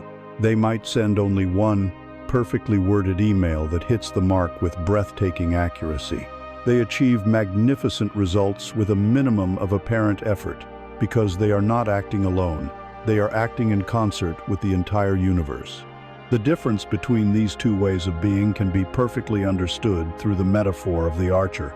The person taking frantic action is like someone who grabs a handful of arrows and just starts throwing them wildly at the target. There is a lot of movement, a lot of panting and exertion, but the arrows fall weakly to the ground, nowhere near the bullseye. They become exhausted and discouraged, believing that archery is just too difficult. The master of inspired action is the master archer. Watch the archer's process. First, they become completely still. They plant their feet firmly on the earth, grounding themselves in the present moment. They select one perfect arrow, the inspired idea.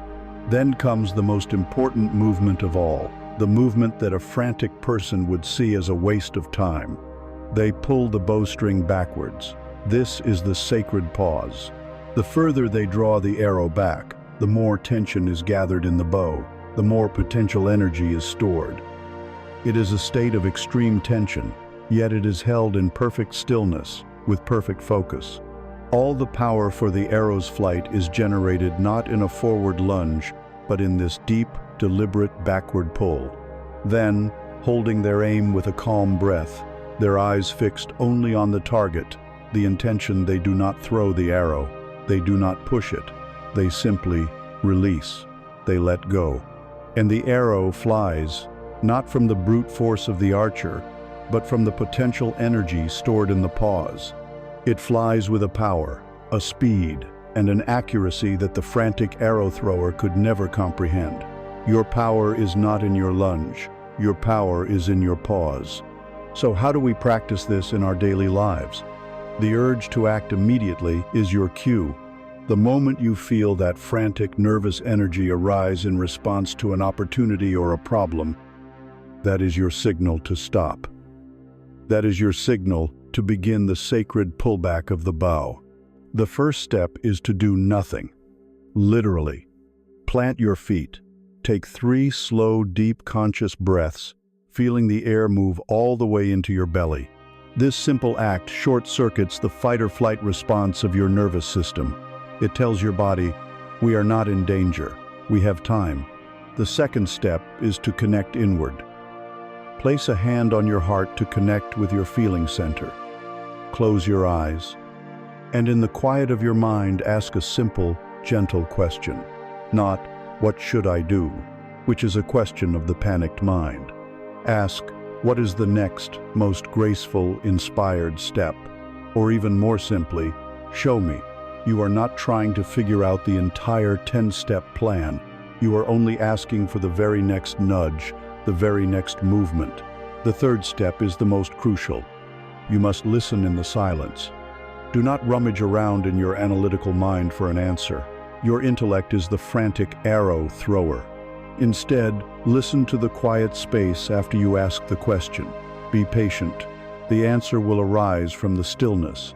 It may not come as a fully formed sentence. It may come as a single word. An image. A sudden feeling of peace associated with one particular path. A gut feeling that says wait. Or a simple, quiet nudge that says, call this person. The signature of inspired action is that it almost always feels calm, clear, and surprisingly simple.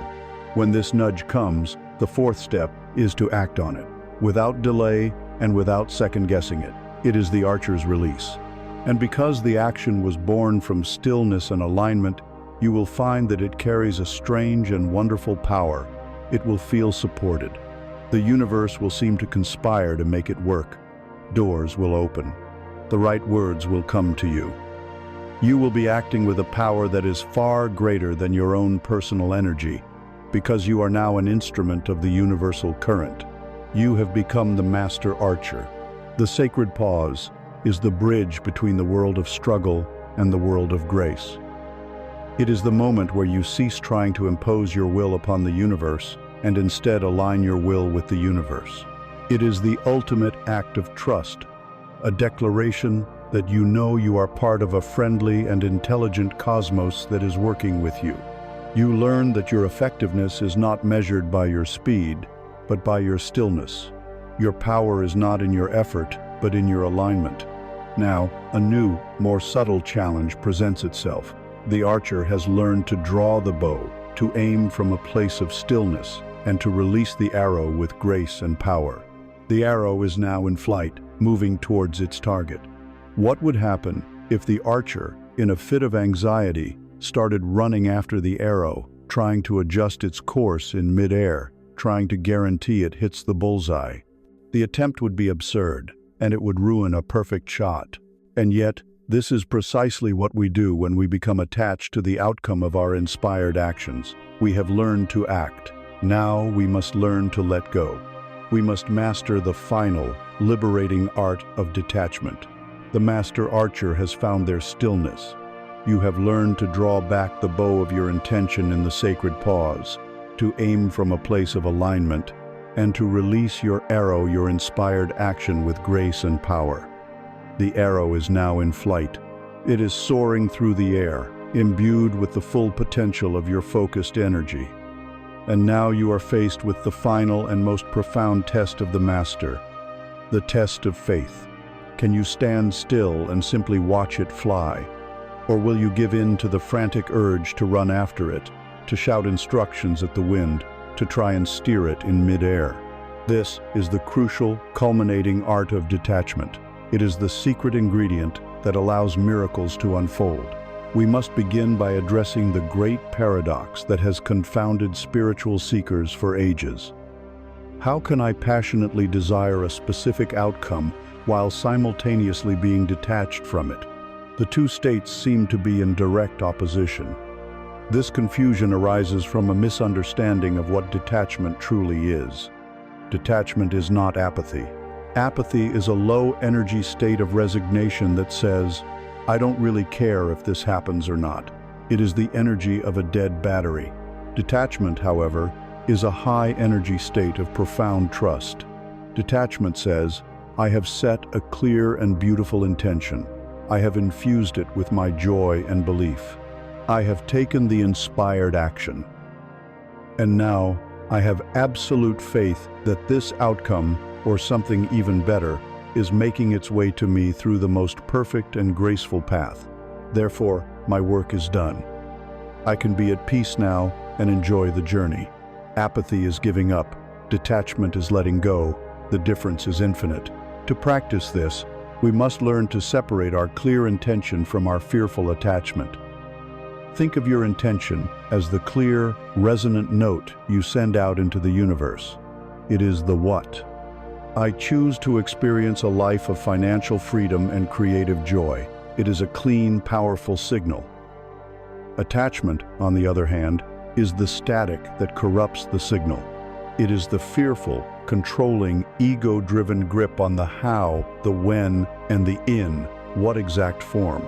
Attachment is the voice that screams, it has to happen by next Tuesday, and it must come in the form of this specific job, and if it doesn't, it means I have failed and my life is ruined. Intention is an act of creation.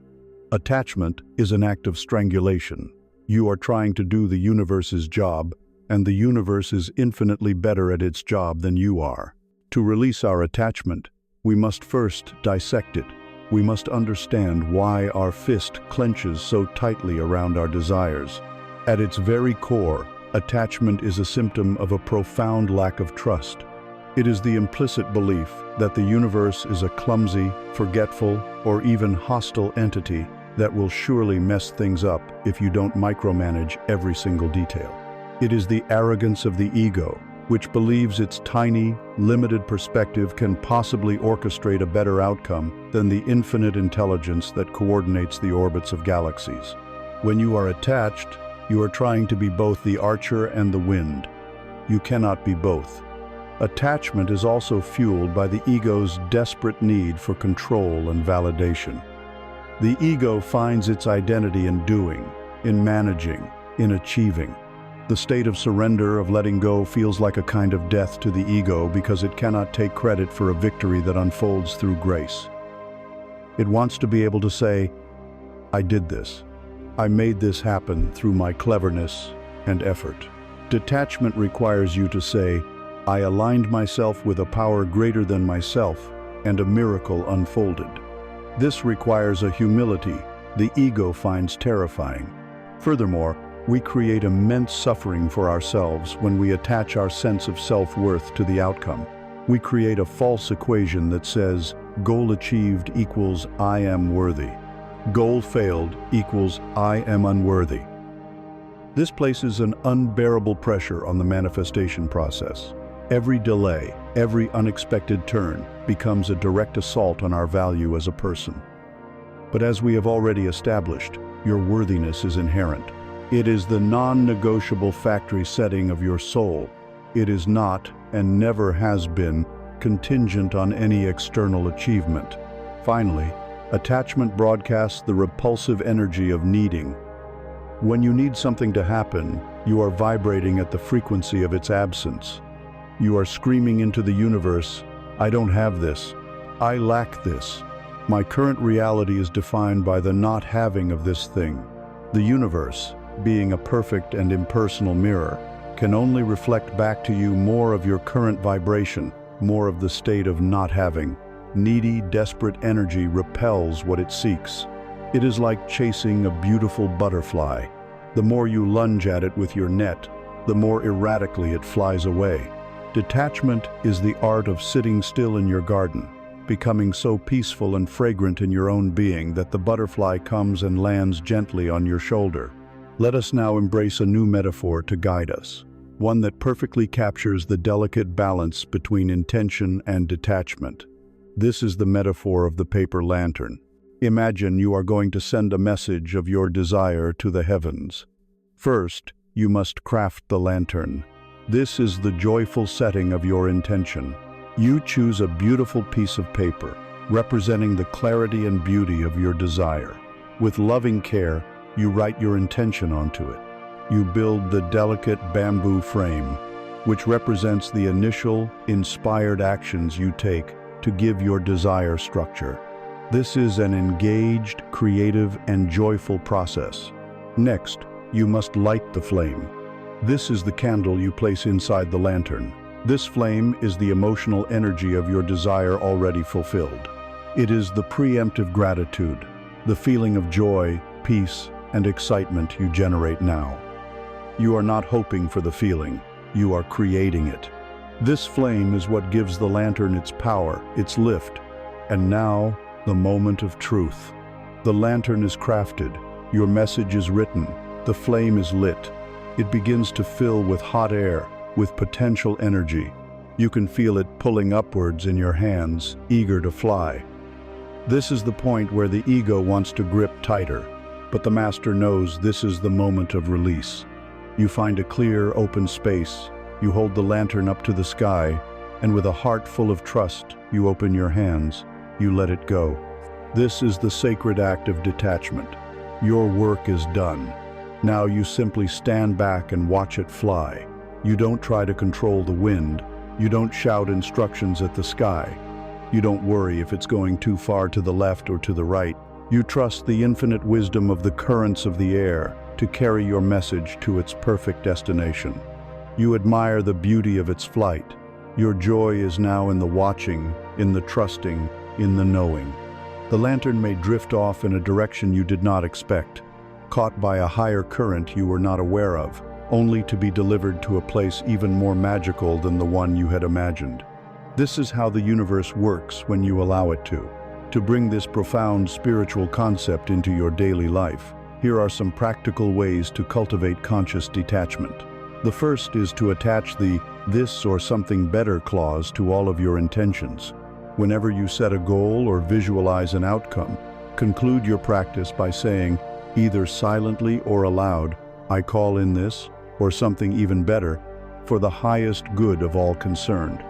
This is a beautiful statement of humility and trust.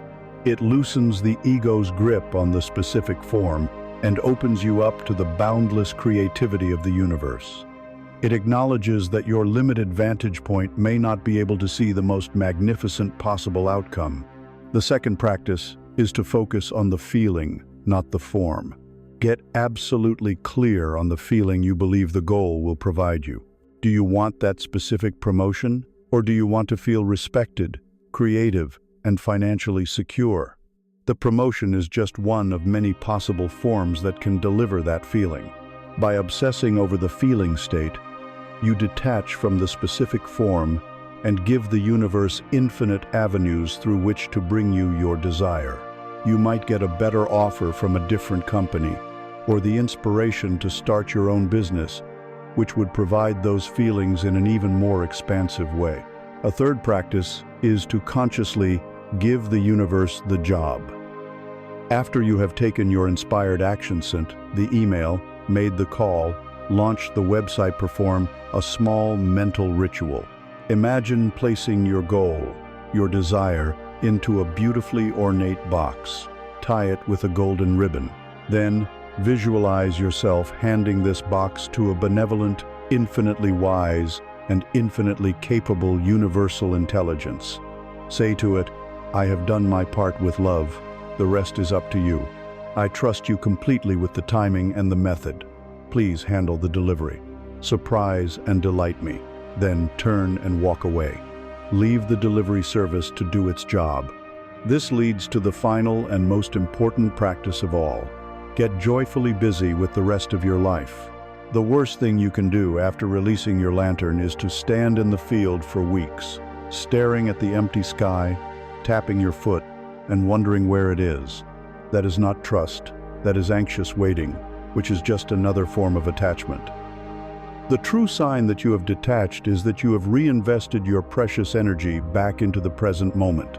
Tend to your garden, go for a walk, play with your children, start another creative project. By being fully and joyfully engaged in your life now, you are sending the most powerful signal to the universe possible. My happiness is not on hold, waiting for this outcome. I am already whole, already joyful, already complete. This non-needy, joyful state is the most magnetic frequency you can possibly emit. It is the state of the butterfly landing on your shoulder. It is the state that allows grace to find you. Detachment, then, is the final liberation. It is the union of focused intention and complete surrender. It is the dance of doing your part with excellence and then allowing the universe to do its part with magic. It is how you graduate from being a pawn of circumstance to being a true co-creator of your reality. And as you master this elegant art, you will find the universe delivering its gifts to you with an ease and a perfection that will leave you breathless. As these gifts, including financial prosperity, begin to arrive more frequently, our relationship with them must evolve. It is easy to release attachment to a goal and then become deeply attached to the manifestation itself.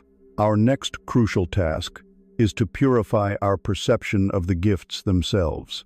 We must learn to see money not as the prize, but as something far more interesting, a neutral, powerful, and sacred tool for the expression and expansion of our consciousness. The art of detachment has opened the gates. You have learned to set your intention, release your arrow, and trust in the flight. As you master this practice, you will notice that the universe responds with increasing grace and generosity. The manifestations you desire, including the physical symbol of financial abundance, begin to flow into your life with greater ease.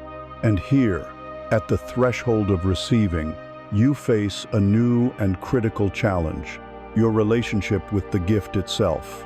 When money begins to arrive, a storm of conditioned responses can be triggered. For some, it is the tightening grip of avarice, the sudden fear of losing it, the belief that this money is the source of happiness, and must be hoarded at all costs. For others, it is a surprising wave of repulsion and guilt, a feeling that this money is somehow tainted, unspiritual, a dangerous temptation that will inevitably lead them astray. Both of these reactions, the worship of money and the fear of it, are born from the same fundamental misunderstanding. They are born from the illusion that money has an inherent power and morality of its own. We have been taught to see it as the ultimate prize or the ultimate poison. It is neither. To walk the path of mastery, to wield abundance with grace and purpose, you must first drain money of this false power. You must strip it of its heavy moral charge and see it for what it truly is, a tool. Money is completely, utterly, and beautifully neutral. It is an amplifier. It is a form of energy that simply magnifies the consciousness of the person who wields it. Money does not change people, it reveals them. If a person is fundamentally insecure, fearful, and greedy, a sudden influx of wealth will not heal them. It will only give them a larger stage upon which to perform their insecurity. They will hoard more obsessively, they will build higher walls, they will become more suspicious, because the money is amplifying their core frequency of fear. If a person is arrogant and power-hungry, money will simply amplify their arrogance. It will provide them with more leverage to dominate and control. The money did not make them this way. It simply revealed, in spectacular fashion, what was already there. Conversely, and this is the truth you must anchor yourself to, if a person is fundamentally kind, generous, creative, and compassionate, money will only amplify these beautiful qualities. It will give them a greater capacity to express their generosity. They will create more, give more, solve larger problems, and spread their positive influence further. Their core frequency of love and service is magnified, touching more lives. The fear that money will corrupt you is one of the ego's most clever traps. It presupposes that you are, at your core, corruptible. But if you have been doing the deep inner work cultivating kindness, integrity, and a connection to your higher purpose, then money can only amplify that goodness. The question you must ask is not, is money evil? The question you must ask is, what is the state of my own consciousness? Tend to the garden of your own heart, and you need never fear what the rain of abundance will grow there. To make this concept absolutely clear, let us use the simple metaphor of a hammer. Imagine a hammer lying on a workbench. Is this hammer good or evil? The question is absurd. The hammer is a tool. It is pure potential, holding no intention of its own. Now, a person with a heart full of love and a desire to build picks up this hammer. They use it to frame a house for a family that has lost their home. They use it to build a crib for their newborn child. They use it to construct a stage for a community theater. In their hands, this neutral hammer has become an instrument of creation, of service, of love. Its impact on the world is unequivocally good. Then, another person picks up the very same hammer, but their heart is filled with rage, resentment, and a desire to destroy.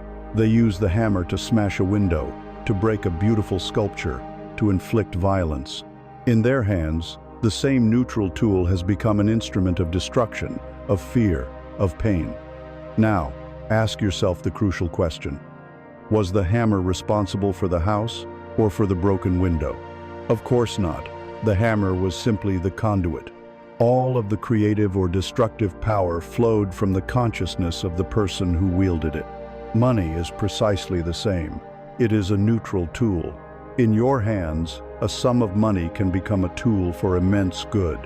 You can use it to provide a beautiful and secure life for yourself and your loved ones, freeing your energy from the stress of survival so you can focus on your higher purpose. You can use it to support artists, to fund scientific research, to invest in ethical companies that are healing the planet. You can use it to champion causes you believe in, to build schools, to fund clean water projects. In the hands of a conscious, heart-centered person, money becomes a current of grace, a tool for the tangible expression of love in the world. Your prosperity becomes a blessing for everyone it touches. To truly integrate this understanding, you must begin to practice it. You must change your daily relationship with this tool. Begin with the practice of conscious spending.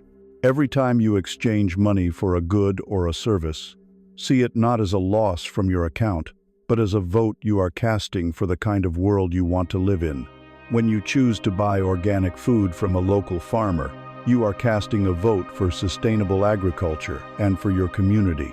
When you purchase a piece of music or art directly from its creator, you are casting a vote for human creativity to be valued. When you pay for a book, a course, or a therapy session, you are casting a powerful vote for your own growth and evolution. Do not spend unconsciously. Spend as a form of world building. Then there is the practice of conscious receiving. When you are paid for your work, for your services, for your art, receive it with clean, clear gratitude. See the money not just as a means of survival, but as a physical symbol of the value you have created. It is the universe's thank you. It is an energetic confirmation that the gifts you are sharing are needed and appreciated. To receive it with guilt or shame is to disrespect the value of your own soul's expression. Receive it with joy as an affirmation of your purpose. Finally, there is the practice of conscious flow. Energy, to remain healthy, must circulate. A pond with no outlet becomes a stagnant swamp. A bank account that only receives and never gives becomes a pool of stagnant, fearful energy. You must see yourself not as a dead-end reservoir of wealth, but as a clean, clear channel through which the universe's abundance can flow. This means practicing joyful giving. This is not about dutifully writing a check for a tax deduction. It is about the joy of tipping a service person so generously it makes their day. It is about impulsively buying a coffee for the person behind you in line. It is about contributing to a friend's creative project with a full and open heart. Each act of joyful, no-strings-attached giving tells the universe, I know there is more where that came from. I am a conduit, not a container. This keeps the energy moving through you and ensures that the universal current will continue to see you as a reliable and effective distribution center for its gifts. By demystifying and demoralizing money, by seeing it as a simple, neutral, and powerful tool like a hammer, you liberate yourself. You are no longer its slave, chasing it as the source of your happiness. Nor are you its frightened critic, running from it for fear of its power. You become its calm, conscious master. You are free to pick up this tool and use it as an extension of your heart to build a more beautiful world for yourself and for everyone around you. But what if, despite this clear intellectual understanding, you still feel a deep, visceral discomfort every time you try to wield this tool? What if you know the hammer is neutral, but your hand still trembles when you pick it up? What if a sense of anxiety or guilt that you cannot explain arises whenever you deal with money? This is a sign that the tool itself, for you, is entangled with something deeper. It points to the presence of old, unhealed wounds. To truly become a master builder, you must first heal your personal relationship with the hammer itself. And very often, that means having the courage to heal the wounds that were passed down to you before you were even born. You have learned to see money not as a god or a demon, but as a simple, neutral tool, like a hammer in your hand. You understand, with intellectual clarity, that its effect in the world is merely a reflection of the consciousness that wields it. And yet, for many of us, even with this understanding, the hand that holds the hammer still trembles. When we deal with money, a strange, irrational anxiety can arise. A wave of guilt without a source, a sudden fear of loss that has no basis in our current reality. If you have felt this, know that you are not alone, and that this trembling is not always your own. You are feeling the echo of a wound that is far older than you are. You are feeling an ancestral money wound. We are born into a lineage, a great river of life that flows through time. From this river, we inherit far more than the color of our eyes or the shape of our face. We inherit an emotional blueprint, We inherit the survival strategies, the unresolved traumas, and the core beliefs of the generations who came before us. Modern science is only now catching up to this ancient wisdom through the field of epigenetics, which shows how traumatic experiences can leave a chemical mark on a person's genes, a mark that can be passed down, predisposing future generations to similar responses of anxiety and fear. Spiritually, this is understood as an energetic inheritance, a soul contract where we unconsciously agree to carry the unresolved burdens of our family line. You are not just an individual. You are the living library of your ancestors' entire history with survival. An ancestral money wound is not a specific memory you hold, but a default emotional atmosphere you were born into. It is the free-floating anxiety around money that seems to have no logical origin in your own life's experiences. It is the deep, cellular belief that life is a struggle, even when things are going well. It is the knee-jerk expectation that just around the corner, disaster awaits and everything will be taken away. This feeling is not a prediction of the future. It is a memory of the past, vibrating in your very cells. It is a profound, unconscious loyalty to the hardships of your ancestors. You keep their struggle alive within you as a way of honoring them, of staying connected to them, of belonging to your tribe. To heal this wound, you must first become a compassionate historian of your own lineage. You must be willing to gently investigate the money story that has been playing out in your family for generations. Take a moment to reflect. What was your grandparents' reality? Did they live through the Great Depression, a time when life savings vanished overnight, instilling a deep terror of loss? Did they survive a war, a famine, a forced migration where they lost everything and had to start over with nothing but the clothes on their backs? This level of trauma does not simply disappear. It imprints itself on the soul of a family, whispering down through the ages, "Do not trust. Hoard what you have." It can all be gone in an instant. What were the messages your own parents gave you about money, both spoken and unspoken? Did you hear them say, "We can't afford that," so many times that it became the soundtrack to your childhood? Did they believe that money was the source of all conflict, the root of all evil? Did they model a belief that the only honorable way to earn a living was through hard, joyless, back-breaking labor, and that any form of easy, joyful abundance was suspicious and undeserved? Feel into the emotional climate of your childhood home whenever the topic of money arose. Was it tension, shame, fear, resentment? That emotional climate is the atmosphere you learned to breathe, and you have likely carried it with you into your adult life.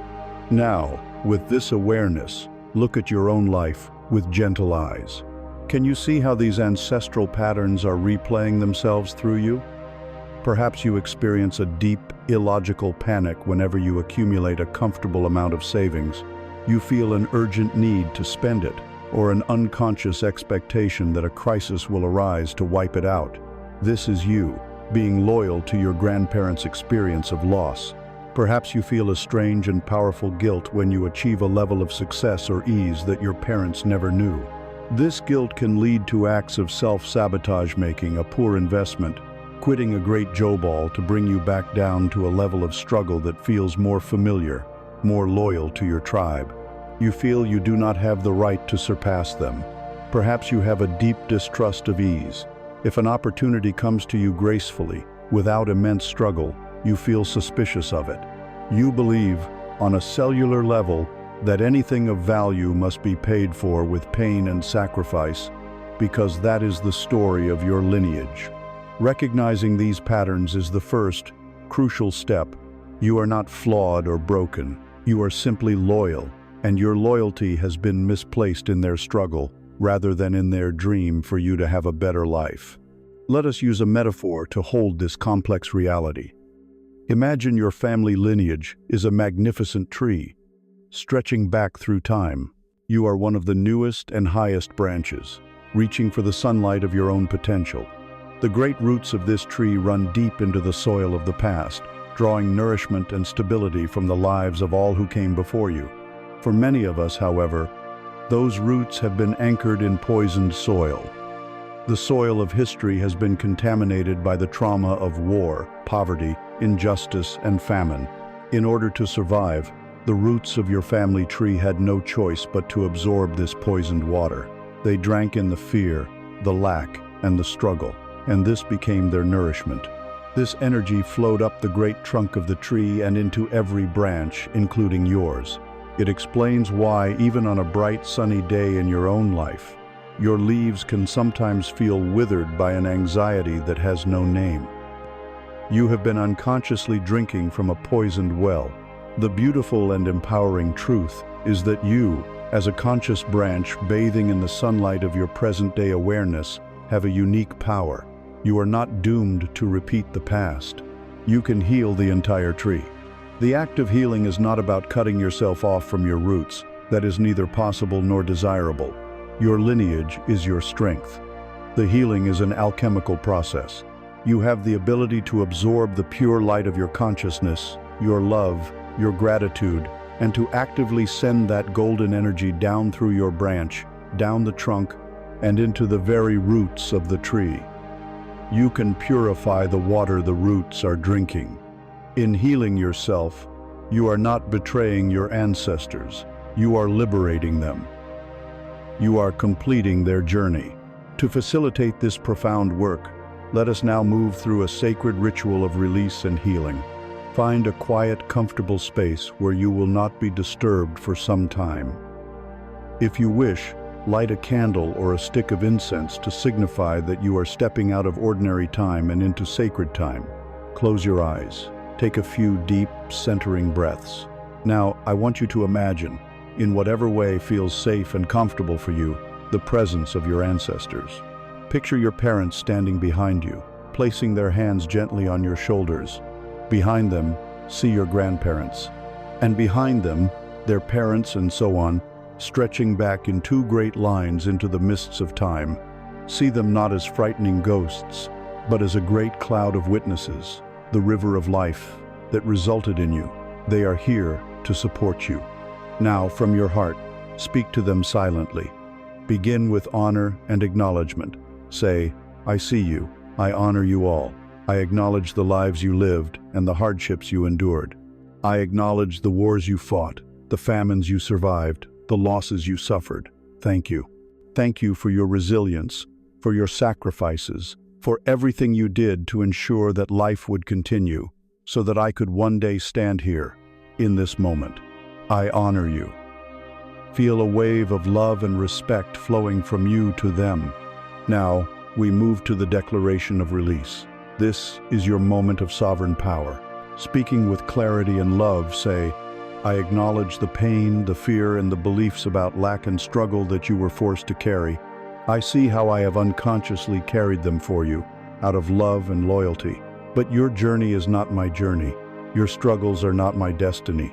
With the deepest love and respect, I now release myself from any and all ancestral vows of poverty, hardship, and fear. I release myself from the belief that my success is a betrayal of your struggle. I give this burden back now.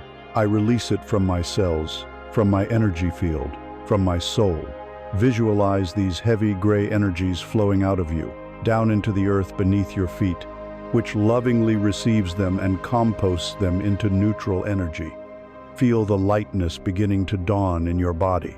Finally, we complete the healing by gifting back. You are the one who made it to the sunlight.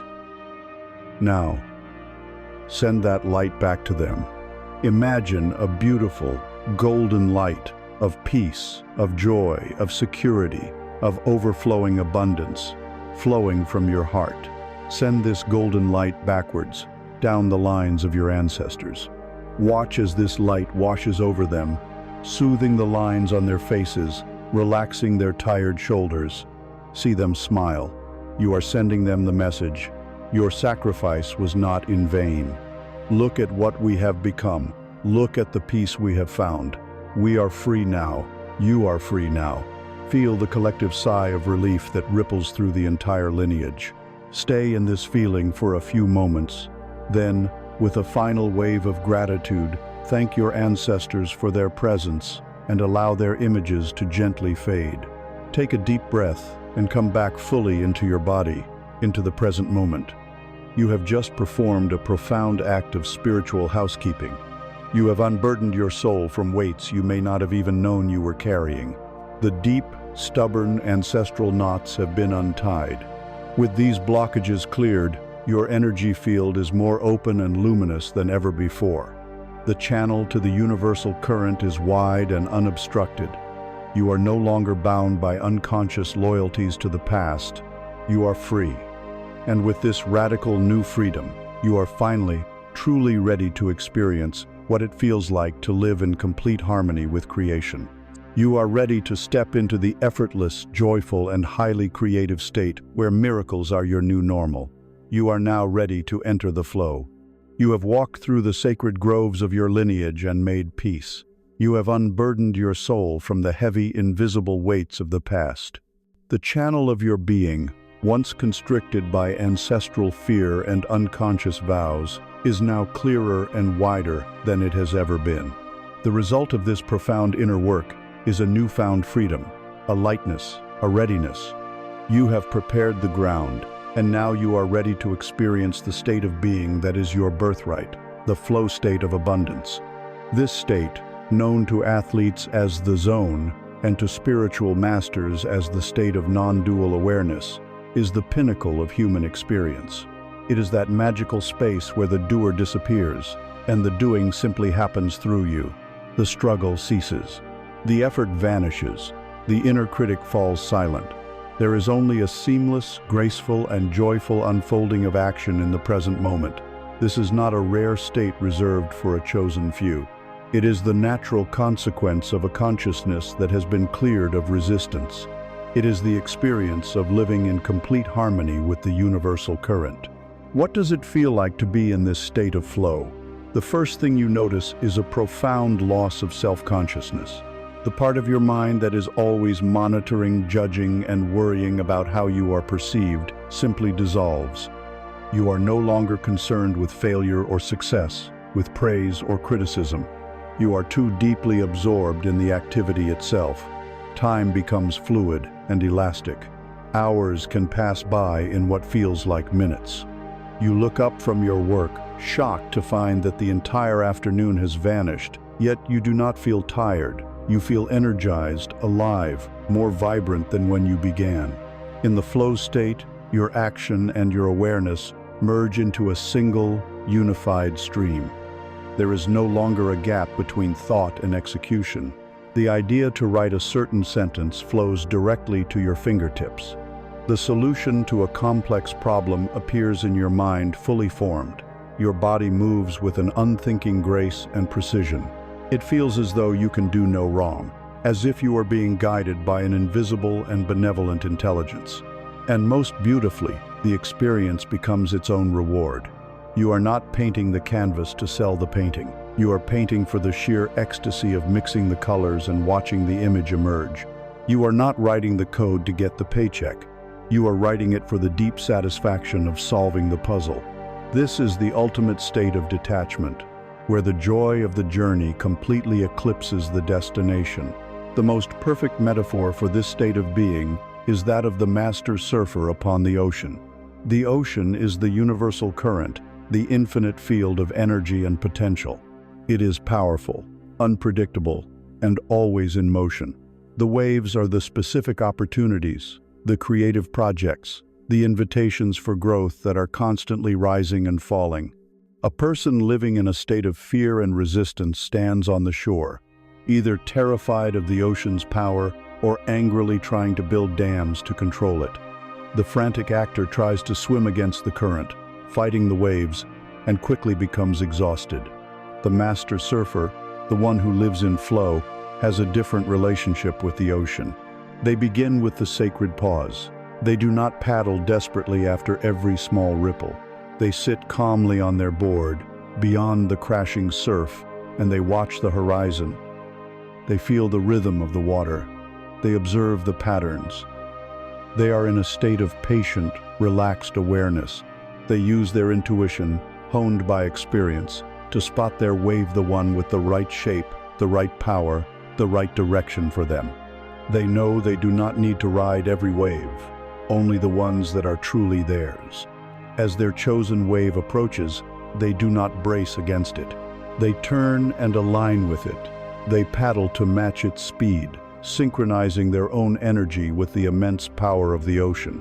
This is the moment of attunement, of saying yes to the opportunity. And then, at the perfect moment, they pop up onto the board, and the wave takes them. They are not creating the forward momentum. They are not pushing the wave. They have merged with a force far greater than themselves and are now channeling its power. Their job is simply to stay balanced, to make small, subtle adjustments with their body, to dance with the energy as it carries them effortlessly towards the shore. It is a state of absolute focus and profound joy. The surfer and the wave are one. This is the flow state of abundance. You are not making it happen. You are allowing it to happen through you. While this state can feel magical and spontaneous, it is not entirely out of your control. You cannot force yourself into flow, but you can become a masterful gardener of its conditions. You can create an inner and outer environment that invites the flow state to arise more and more frequently. The first condition is to have clear goals. The mind enters flow most easily when it has a specific and well-defined target. The surfer knows they want to ride the wave to the shore. Before you begin a task, set a clear, simple intention. My goal for the next hour is to outline this business proposal. Or, my intention is to find a compassionate solution to this disagreement. A clear goal focuses the mind and prevents it from dissipating its energy. The second condition is to find the delicate balance between challenge and skill. Flow happens in the sweet spot where a task is challenging enough to require your full concentration, but not so overwhelmingly difficult that it triggers anxiety and a sense of hopelessness. You must be willing to stretch yourself just beyond the edges of your current capabilities. If a task is too easy, your mind will wander and you will become bored. If it is far too hard, you will become stressed and discouraged. Find the edge where your skills are fully engaged in meeting a worthy challenge. The third and perhaps most crucial practical step is the elimination of distractions. The flow state is a state of deep, uninterrupted concentration. It is a delicate bubble that is easily burst by the sharp prick of a notification, a phone call, or a casual interruption. You must become a fierce guardian of your own focus. When you are engaging in important work, turn off your phone or put it in another room. Close the unnecessary tabs on your computer. Let your family or colleagues know that you are entering a period of deep work and are not to be disturbed. Protecting your attention is one of the most spiritual acts you can perform in the modern world. It is you declaring that your connection to the universal current is more important than any external demand. Finally, and most joyfully, you can cultivate flow by consciously engaging in activities you are intrinsically passionate about. What work makes you feel most alive? What hobbies make you lose all track of time? In what activities does your soul feel most at home? The more you orient your life around your authentic passions and your true purpose, the more you will find yourself naturally and spontaneously entering the flow state. It is the universe's way of telling you that you are on the right path. The flow state is not a peak experience to be chased. It is your natural state of being, revealed as you systematically remove the layers of fear, resistance, doubt, and distraction that have obscured it. It is the feeling of your soul at play, fully engaged with life, co-creating with the universe in a joyful dance of effortless action. It is the ultimate expression of an abundant life. To live in this beautiful, powerful state more consistently, however, requires a new kind of perception, a new way of navigating your world. The master surfer becomes an expert at reading the ocean, at seeing the subtle signs that predict the arrival of a perfect wave. To become a master of the flow of your own life, you must learn to read the signs the universe is constantly sending you. You must learn to see your daily reality not as a series of random, meaningless events, but as a living, breathing, sacred text, filled with symbols, clues, and loving guidance. To master the flow, you must first learn how to read. To live in the flow state is to become the surfer, dancing with the power of the ocean. It is a state of sublime grace and effortless creation. But the ocean is vast, and the waves are many. The master surfer's skill lies not only in their ability to ride, but in their ability to see. They can read the subtle language of the water, the shift in color, the gentle swell, the whisper of the wind, and know which wave is theirs. To live consistently in the flow of abundance, you too must learn to read the world around you.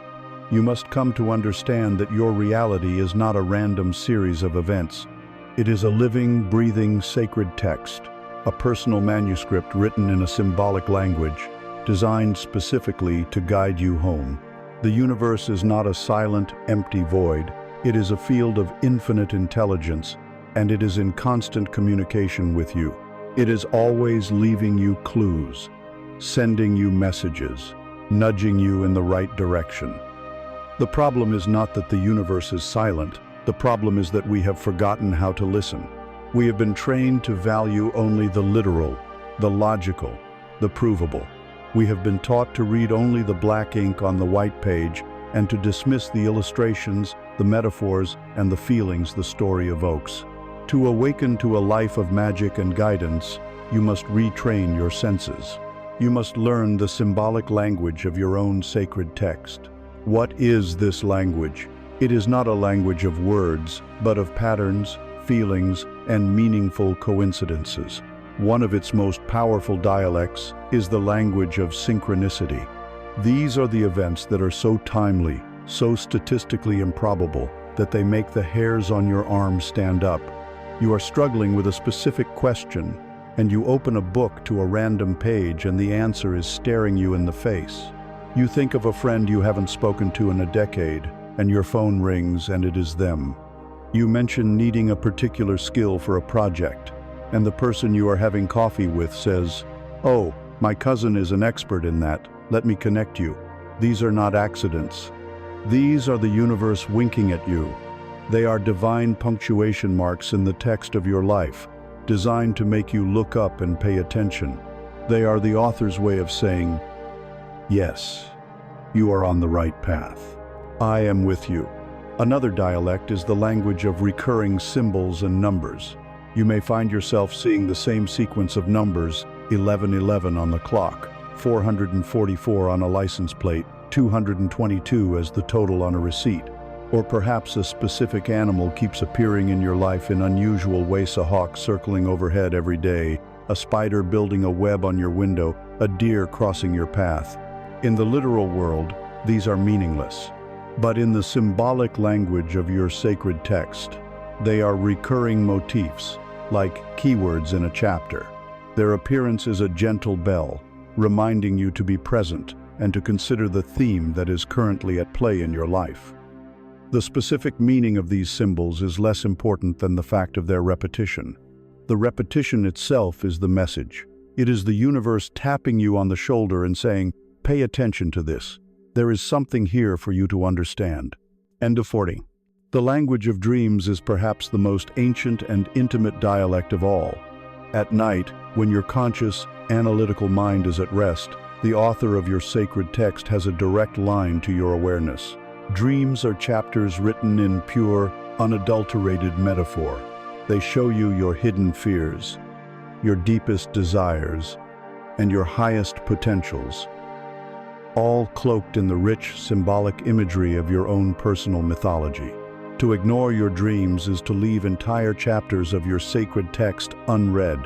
And finally, there is the most direct and reliable form of communication: the inner oracle of your own body. Your intuition, your gut feelings, are your built-in translation guide for the sacred text. When you consider a certain path or decision, how does your body respond? Does it feel a sense of expansion, of peace, of lightness, of excitement? This is a physical yes. This is your body confirming that this path is in alignment with the text. Or does your body contract? Do you feel a knot in your stomach, a tightness in your chest, a sense of dread or resistance? This is a physical no. Your body is your most immediate and trustworthy oracle for interpreting the signs you receive. An external sign may be intriguing, but it must always be confirmed by the wisdom of your internal feeling state. To hold this in your mind, truly see your life as a living manuscript. Unlike a book printed on paper, this text is alive. It responds to you. When you are reading it through the lens of fear and scarcity, the words on the page seem to form sentences of warning and danger. When you read it from a state of love and trust, the very same events and symbols reveal themselves as promises, as guidance, as love notes from the divine. You are not just the reader of your text. Your state of consciousness is the lamp by which you read. The author is the great, universal intelligence, and you, the personality self, are the devoted student, learning to decipher its wisdom. For years, you may have been a frustrated student, believing the text to be a nonsensical jumble of random misfortunes. The goal of your spiritual path is to become a wise sage, one who can read between the lines, who understands the metaphors, who sees the golden thread of purpose that connects every single word, from the first page to the last. The most profound messages are often not in the dramatic chapter headings of births and deaths, but in the footnotes and the margins. The song that plays on the radio at the exact moment you have a thought. The overheard conversation that contains the perfect piece of advice. The book that falls off the shelf at the library. The master reader understands that in this sacred text, nothing is insignificant. How, then, do you cultivate this skill? How do you become a fluent reader of your own life? The first and most essential practice is that of radical presence. You cannot read the page that is in front of you if your eyes are glued to the page of yesterday's regrets or the yet-to-be-written page of tomorrow's anxieties. To be present, to be here, now, with your full attention, is the prerequisite for all clear perception. Second, you must cultivate an attitude of curiosity and awe. Approach your day not as a checklist of tasks, but as a grand treasure hunt. Ask the universe in the morning, what magic do you want to show me today? What clues have you hidden for me? This shifts your entire energy from that of a passive victim of life to that of an active and engaged adventurer, an explorer of mystery. A powerful, practical tool is to keep a synchronicity journal. At the end of each day, take 5 minutes to write down any of the day's meaningful coincidences, strange repetitions, intuitive nudges, or vivid dream images. Do not try to analyze them too deeply at first. Simply record them. Over time, as you review your journal, you will begin to see astonishing patterns. You will notice that a certain symbol always appears when you are about to make a major life change, or that a certain feeling always precedes a wonderful opportunity. You are creating your own personal Rosetta Stone, your own dictionary for the unique language the universe is speaking to you. As you become a more fluent reader of this sacred text, you will feel a profound shift in your experience of life. It ceases to be a frightening, random struggle and becomes a magical, interactive, and deeply personal conversation with a loving and intelligent universe. You are no longer lost because you realize you are perpetually and in every moment being guided. And as you follow this guidance, you will find it leads you sometimes towards things it wants you to embrace. But just as often, it will clearly and repeatedly point to things it wants you to release. The text will show you the relationships that are draining your energy, the jobs that are stifling your soul, the old habits that are keeping you small. To make space for the new, blessed chapters the universe is longing to write for you, you must first be willing to let go of the old story. You must understand the immense creative power of making space. You must learn the magic of the declared vacuum. As you learn to read the living language of your reality, you will find that the universe speaks in two primary ways. It will guide you towards what you must embrace, and it will guide you towards what you must release. You will begin to see with undeniable clarity the parts of your life that are no longer in alignment with the person you are becoming. It may be the job that stifles your soul, the relationship that drains your life force, the cluttered garage that lowers your energy every time you see it, or the old, limiting belief that keeps you playing small. The sacred text of your life is showing you precisely where the dead branches must be pruned. And yet, the human tendency is to cling. We cling to the familiar, even if it is painful. We prefer the devil we know to the angel we have not yet met. We are terrified of the emptiness, the void that will be left behind if we let go. Today, we will transform that fear into power. For you are about to learn that this emptiness is not a void to be feared, but a vacuum to be declared. It is the most potent and creative space you can possibly inhabit. There is a fundamental law of physics and metaphysics that states, nature abhors a vacuum. The universe is a plenum, a fullness, and it will always rush to fill any space that is empty. When you courageously and consciously clear a space in your life, you are creating a powerful, energetic vacuum that the universe must, by its very nature, fill. It will fill it with something new, something that is a vibrational match for the clear space you have created. You cannot receive the new, magnificent career while your hands are desperately clinging to the old, soul-crushing job. You cannot welcome a loving, supportive partner into your life if your time and energy are completely occupied by a draining, unhealthy relationship. To let go is not an act of loss. It is the ultimate act of faith. It is a powerful declaration to the universe that says, I trust you. I am making space for the better thing that I know you are bringing me. You must understand that clutter, in all its forms, is not merely a collection of inert objects or circumstances. Clutter is stagnant energy. It is a physical anchor to a past you have outgrown. The pile of old papers in your office is a monument to past projects and old anxieties. The clothes in your closet that no longer fit are a constant, silent reminder of a former self. The unresolved resentment you hold toward someone is a heavy, emotional weight that you force your soul to carry every single day. All of this clutter, physical and non-physical, continuously broadcasts a low-frequency signal of indecision, obligation, confusion, and fear into your energy field. To consciously clear this clutter is to perform a profound energetic detoxification. It is to raise your vibration instantly and create the clear, magnetic space for miracles to enter. Let us begin with the most tangible and accessible realm, your physical environment. Your home is not just a place where you live. It is a three-dimensional vision board of your inner world. If your space is chaotic, cluttered, and filled with things you do not love or use, it will be nearly impossible to cultivate a mind of peace, clarity, and abundance. So, we will begin by creating a physical vacuum. The thought of decluttering your entire home can be overwhelming, so we will start small. Choose one single space, one drawer in your kitchen, one shelf of your bookcase, one corner of your living room. Your goal is to create one small pocket of perfect, clear peace. Get 3 boxes and label them. Keep, donate, and discard. Now, pick up the first object. As you hold it, do not ask the scarcity-minded question, might I need this someday? That is the voice of the ghost. Instead, ask the questions of the master gardener, the alchemist. Ask, does this object raise my energy?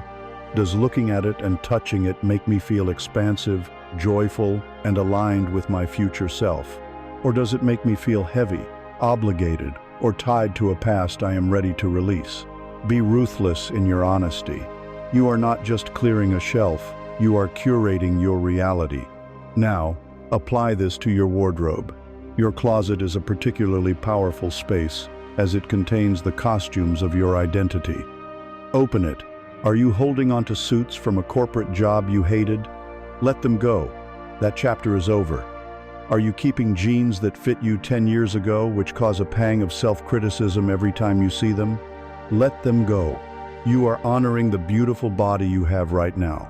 By releasing the costumes of your past identities, you create a vacuum for the identity of your future, abundant self to emerge. You are making space for the clothes that the prosperous, joyful, authentic you will wear. This principle extends to your digital world. Your computer desktop, cluttered with hundreds of random files, is a source of psychic chaos.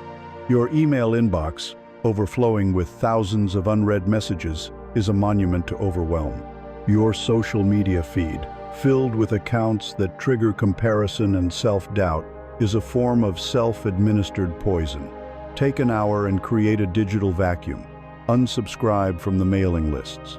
Unfollow the accounts that do not uplift and inspire you. Create a clean, clear, and serene digital environment. You will be astonished at how much mental clarity and peace this one act can create. As you master the art of physical decluttering, you are now ready to move to the deeper, more challenging work of emotional and relational decluttering. Look at the relationships in your life. Which ones are the beautiful, life-giving plants in your garden, and which ones are the invasive weeds? You know who they are. They are the friends who only call to complain, leaving you feeling drained and heavy. They are the family members who consistently belittle your dreams and mock your spiritual path.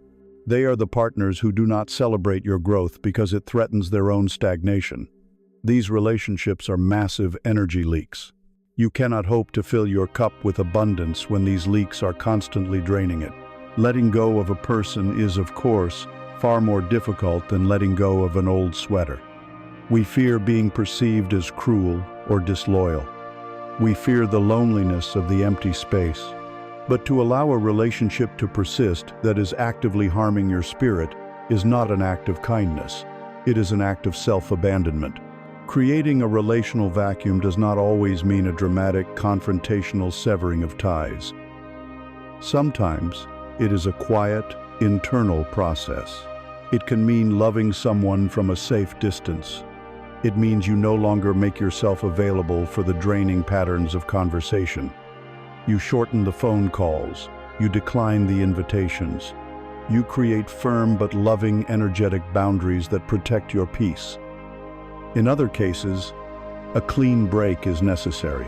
You can do this with honor and grace, having a conscious conversation, writing a letter to achieve closure, or performing a personal ritual to energetically cut the cord, thanking the person for the lessons they taught you and wishing them well on their journey. This is not punishment, it is graduation. And remember, a grudge is the heaviest form of relational clutter. To hold a grudge is to allow someone from your past to live, rent-free, in the sacred space of your mind. Forgiveness is the ultimate act of emotional decluttering. It creates a vast, peaceful, and blessedly empty space in your heart for true love to enter. Finally, we arrive at the most subtle and profound level of this work: mental and spiritual decluttering. This is the act of identifying and releasing the outdated beliefs and limiting stories that you have carried for so long. You have mistaken them for the walls of the room. These are the thoughts that begin with, "I've always been bad at," or "I'm just not the kind of person who..." These are not truths. They are pieces of old, rickety mental furniture. They are identities you have outgrown. The practice here is one of simple but persistent awareness. When you catch yourself thinking or speaking one of these old, limiting stories, you pause.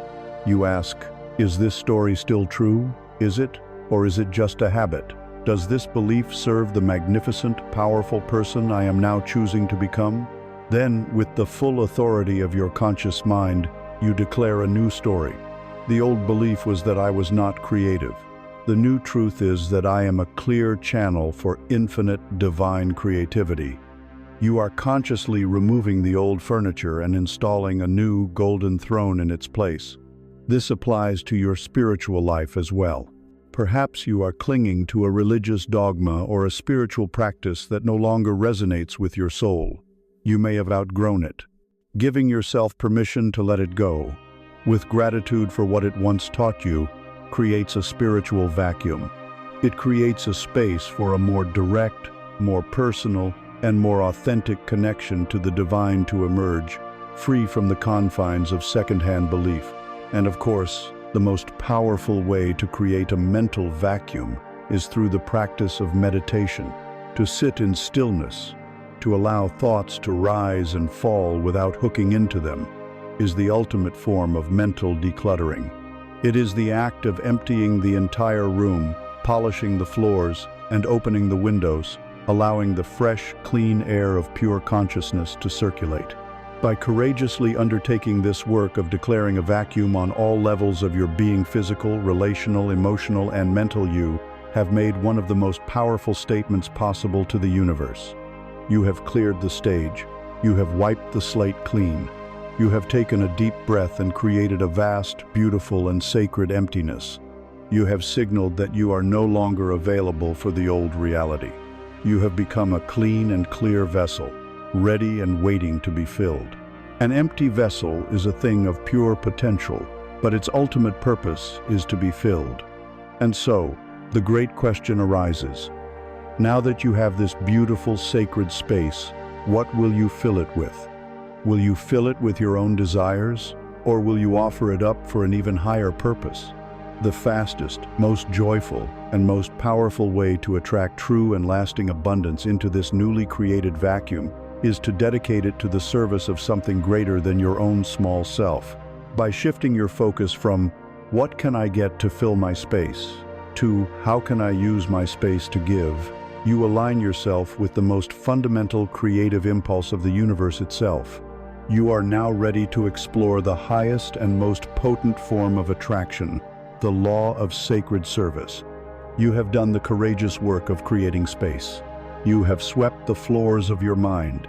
You have cleared out the cluttered rooms of your life, and you have stood bravely in the quiet, sacred emptiness you have made. You are a clean and clear vessel, a declared vacuum, humming with pure potential. The great and beautiful question now arises: what is the purpose of this vessel? The old paradigm, the way of the ego, would urge you to start filling it immediately with your own wants and desires. It would tell you to focus on getting the recognition, getting the money, getting the success to fill your own emptiness. Today, we are going to transcend that paradigm entirely, for you are about to learn the most profound law of attraction. The path to receiving everything you desire is to shift your focus entirely from what you can get to what you can give. True, lasting, and joyful abundance is not a goal to be pursued. It is a consequence of a life dedicated to sacred service. For years, you have likely been operating under the getting paradigm. It is the default setting of our culture.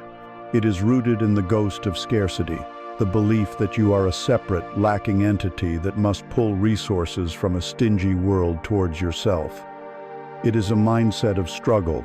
When you approach the world asking, "What can I get from this situation? What's in it for me?"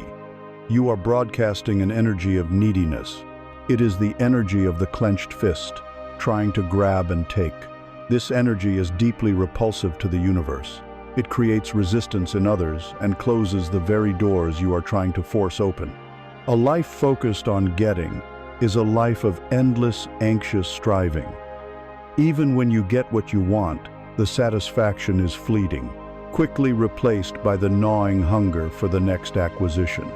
It is a game you can never win, because it is designed to keep you forever chasing. Today, you graduate from that game. You are invited to step into the paradigm of giving, the paradigm of service. This is not about self-sacrifice or martyrdom. It is about aligning yourself with the fundamental nature of the universe itself. The sun does not try to get anything from the planets. It simply shines, and in its shining, the entire solar system is organized and animated. A fruit tree does not try to get praise from the animals. It simply offers its fruit, and in doing so, it participates in the great cycle of life, ensuring its own seeds are spread far and wide. The service paradigm is rooted in the knowing that you are not a separate, empty vessel, but a unique and vital channel for an infinite source. Your purpose is not to hoard the flow, but to allow it to move through you. When you shift your primary question from, "What can I get?" to, "What am I uniquely here to give? What problem can I solve? What pain can I soothe? What beauty can I create?" your entire energetic signature changes. You move from the repulsive energy of neediness to the magnetic energy of value. You stop being a hunter, desperately chasing your desires. You become a beacon, a lighthouse, and your desires begin to seek you. This is the most powerful metaphor to hold in your heart. Your task on this planet is to become a lighthouse. A lighthouse has one clear, unwavering purpose: to shine its light. It is built upon a solid foundation, the inner work you have done, the healing, the clearing. Its light is your unique gift. It is your passion, your talent, your skill, your wisdom. It is that thing that you do so naturally, you may not even recognize it as a gift. Your service to the world is simply the act of shining this light as brightly, as consistently, and as authentically as you possibly can. Now, consider the behavior of a lighthouse. A lighthouse never worries if the ships can see it. It never frets about whether it is attractive enough to the ships.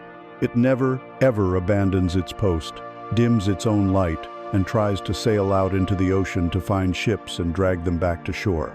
How absurd that would be. The lighthouse understands that its power lies in its stillness, in its steadfastness, in its unwavering commitment to its one true function: to shine. Your only job is to be the best lighthouse you can possibly be. It is to identify your unique light and to dedicate yourself to making it brighter, clearer, and more powerful. If your gift is teaching, then your work is to become the most clear and compassionate teacher you can be. If your gift is creating beautiful art, your work is to pour your soul onto the canvas without reservation. If your gift is organizing chaotic systems, your work is to bring order and peace wherever you can. You must fall in love with the process of shining, not with the validation of being seen. When you fully embody this principle, a miraculous shift occurs. The ships, your clients, your customers, your audience, your collaborators, the opportunities for abundance are out there on the dark and often confusing ocean of life. They are actively looking for light. They are looking for guidance, for solutions, for safety, for beauty. When you shine your authentic light, these ships are naturally drawn to you. They are not drawn by your clever marketing or your desperate pleas. They are drawn by the undeniable presence of the value you are offering. Your light, your service, becomes your magnet. You stop chasing business, and business starts chasing you. You stop looking for love, and love, attracted to the warmth of your light, finds its way to your shore. This is the great secret. You attract abundance not by focusing on abundance, but by focusing on service. The universe will always, without fail, generously compensate the lighthouses that are most reliably and brightly shining their light. The money, the recognition, the success, these are simply the universe's way of bringing fuel to the lighthouse, ensuring it has all the resources it needs to continue shining its light for the benefit of all. The reward is not the goal. The reward is the resource that allows you to continue the joyful work of service. So, look within. What is your light? What is the unique gift that only you can offer the world in the unique way that you can offer it? Do not dismiss it as too small or insignificant. The world has need of every kind of light. There is a need for the great sweeping searchlights of global leaders, and there is an equal need for the quiet, gentle candle in the window of a friend's home. All light is sacred. Your work is to find yours, to own it, and to have the courage to shine it without apology and without attachment to the outcome. Stop trying to be a fishing boat, frantically chasing after a finite number of fish. Become the lighthouse. Become a beacon of value, a sanctuary of purpose, a steadfast expression of your soul's truth. Stand your post and shine. As you commit to this new way of being, as you become the lighthouse, you will notice the ships beginning to appear on your horizon. They will be drawn to your light, seeking what you have to offer. But these ships, these people, these opportunities are not merely passive recipients of your service. They are your greatest teachers. They will arrive carrying a mirror, and in this mirror they will reflect back to you with perfect clarity your own energy, your own beliefs about your value, and any lingering, hidden blockages in your ability to both give and receive with grace. To continue to grow, to continue to shine your light ever more brightly for the world, you must now learn how to read the profound and subtle messages that appear in the mirror of your relationships. You have committed to a life of service. You have chosen to become the lighthouse, standing steadfast and shining your unique gifts into the world. As you do this, the ships that have been navigating the dark ocean begin to turn towards your light. Your clients, your customers, your collaborators, your audience, they appear on your horizon, drawn by the value and safety you represent. And as they approach, you must understand that they are coming not only to receive your light, but to bring you a gift of their own. Each and every person who enters your orbit is a living mirror. Every interaction, especially those involving an exchange of money, time, or energy, is a perfect, flawless reflection of your own inner state. This is one of the most challenging and liberating truths to accept. The default human tendency, when faced with a difficult interaction, is to blame the mirror. We say, "That client is so demanding," "This customer is trying to cheat me," or "My boss doesn't appreciate my value." We focus all of our energy on the flaws we perceive in the reflection. We try to argue with the mirror, to negotiate with it, to fix it, to complain about it. The path of mastery requires a radical shift in perspective. The master, when faced with a distorted or unflattering reflection, does not blame the mirror. The master looks deeply into it and asks the courageous question, "What in me is creating this reflection? What belief, what fear, what insecurity inside of me is this person showing me?" The universe operates on the unfailing law of energetic resonance. People can only play the roles in your life that you have energetically cast for them. They are unconsciously responding to the frequency you are broadcasting. If, on a deep, subconscious level, you are broadcasting a frequency of unworthiness, a belief that you don't really deserve to be well compensated for your gifts, you will inevitably attract clients who mirror that belief back to you. They will be the ones who haggle over your prices, who are consistently late with payments, or who question the value of what you deliver. They are simply acting out the script that your own self-doubt has written for them. If you broadcast a frequency of porous boundaries, a fear of saying no, you will magnetically attract the energy vampires, the people who take up hours of your time for free, who constantly ask for more than what was agreed upon, who drain your energy without a second thought. They are mirroring your own lack of self-respect. Conversely, when you have done the deep work to cultivate a core frequency of unshakable self-worth, when you know, in your bones, the value of the service you provide, you will find that you magically begin to attract a different kind of person. You will attract the ideal clients who are happy to pay your rates without question, who are grateful for your expertise, who respect your time, and who are an absolute joy to work with. They are not a different species of human. They are simply a different mirror, reflecting back to you the new, coherent, and powerful frequency you are now broadcasting. To make this practical, let us examine some of the common reflections you might encounter in your mirror and what they are revealing about your inner state. Consider the reflection of the haggler. This is the person who, no matter what your price is, always tries to get a discount. They want to chip away at your value. Before you blame them for being cheap, look in the mirror. Where are you discounting yourself? Do you secretly feel that your prices are a little too high? Are you pricing your work based on what you think the market will bear, rather than on the true value you provide? The haggler is simply voicing the doubt that already exists within you. Consider the reflection of the late payer. This is the person you have to constantly chase down for payment. It creates stress and a feeling of being disrespected. Look in the mirror. What is this showing you about your relationship with receiving? Do you feel a sense of guilt or shame when it comes to asking for the money you have rightfully earned? Is there a part of you that feels like a supplicant rather than a professional engaged in a fair energy exchange? Does this pattern of being taken advantage of echo the ancestral wounds we have spoken of? The late payer is reflecting back to you your own discomfort with the act of receiving payment. Consider the reflection of the energy vampire or the scope creeper. This is the client who sends you 20 emails a day, who calls you on the weekend, who always asks for just one more little thing that is outside the bounds of your agreement. Look in the mirror. This person is a powerful teacher, sent to show you exactly where your boundaries are weak or non-existent. Where are you failing to protect your own time and energy? Where is your desire to please people overriding your own well-being? This reflection is not a curse, it is a gift. It is showing you precisely where you need to build a stronger fence around your beautiful garden. And then, there is the beautiful reflection of the ideal client. This is the person who is enthusiastic, respectful, and grateful. They pay on time, they implement your advice, and they sing your praises to others. When this person appears, it is crucial that you recognize them for the mirror they are.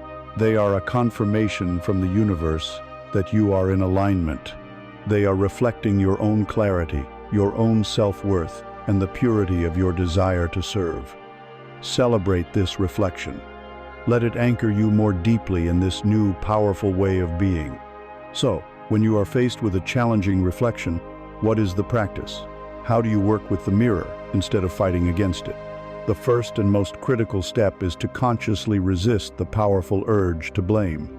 Take a deep breath. Release the other person from the role of villain in your story.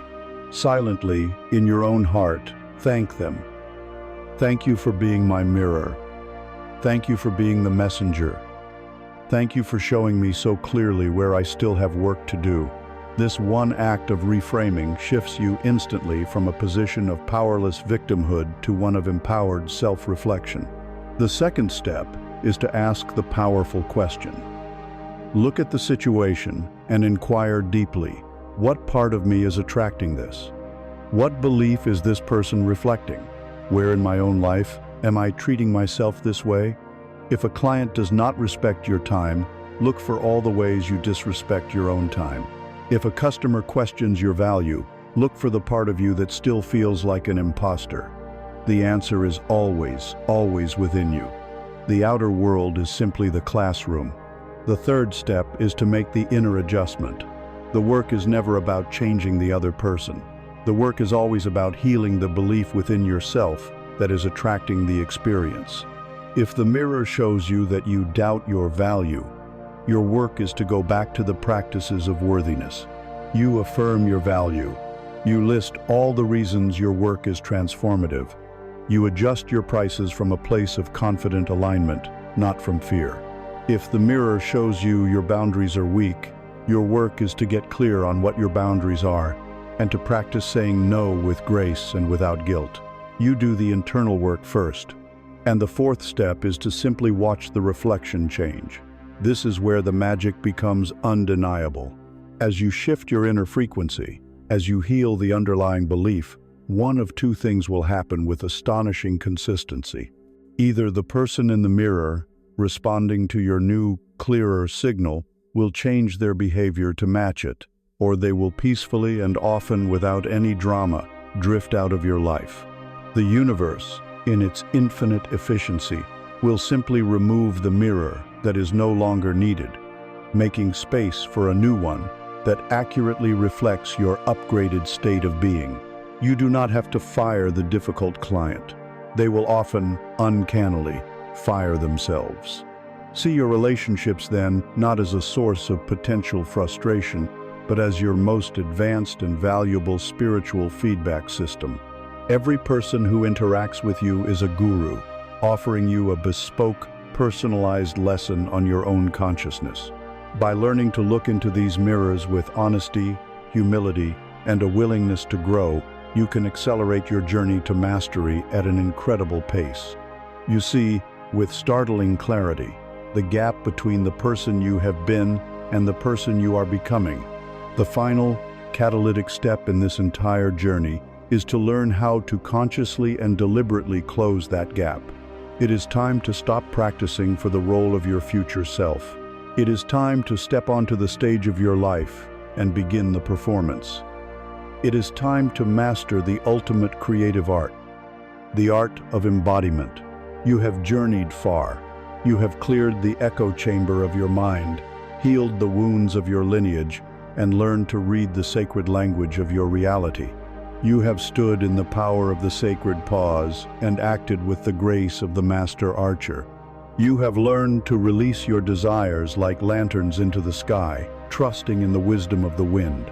You now hold all the knowledge, all the understanding required to create a life of profound abundance. But there is one final crucial step.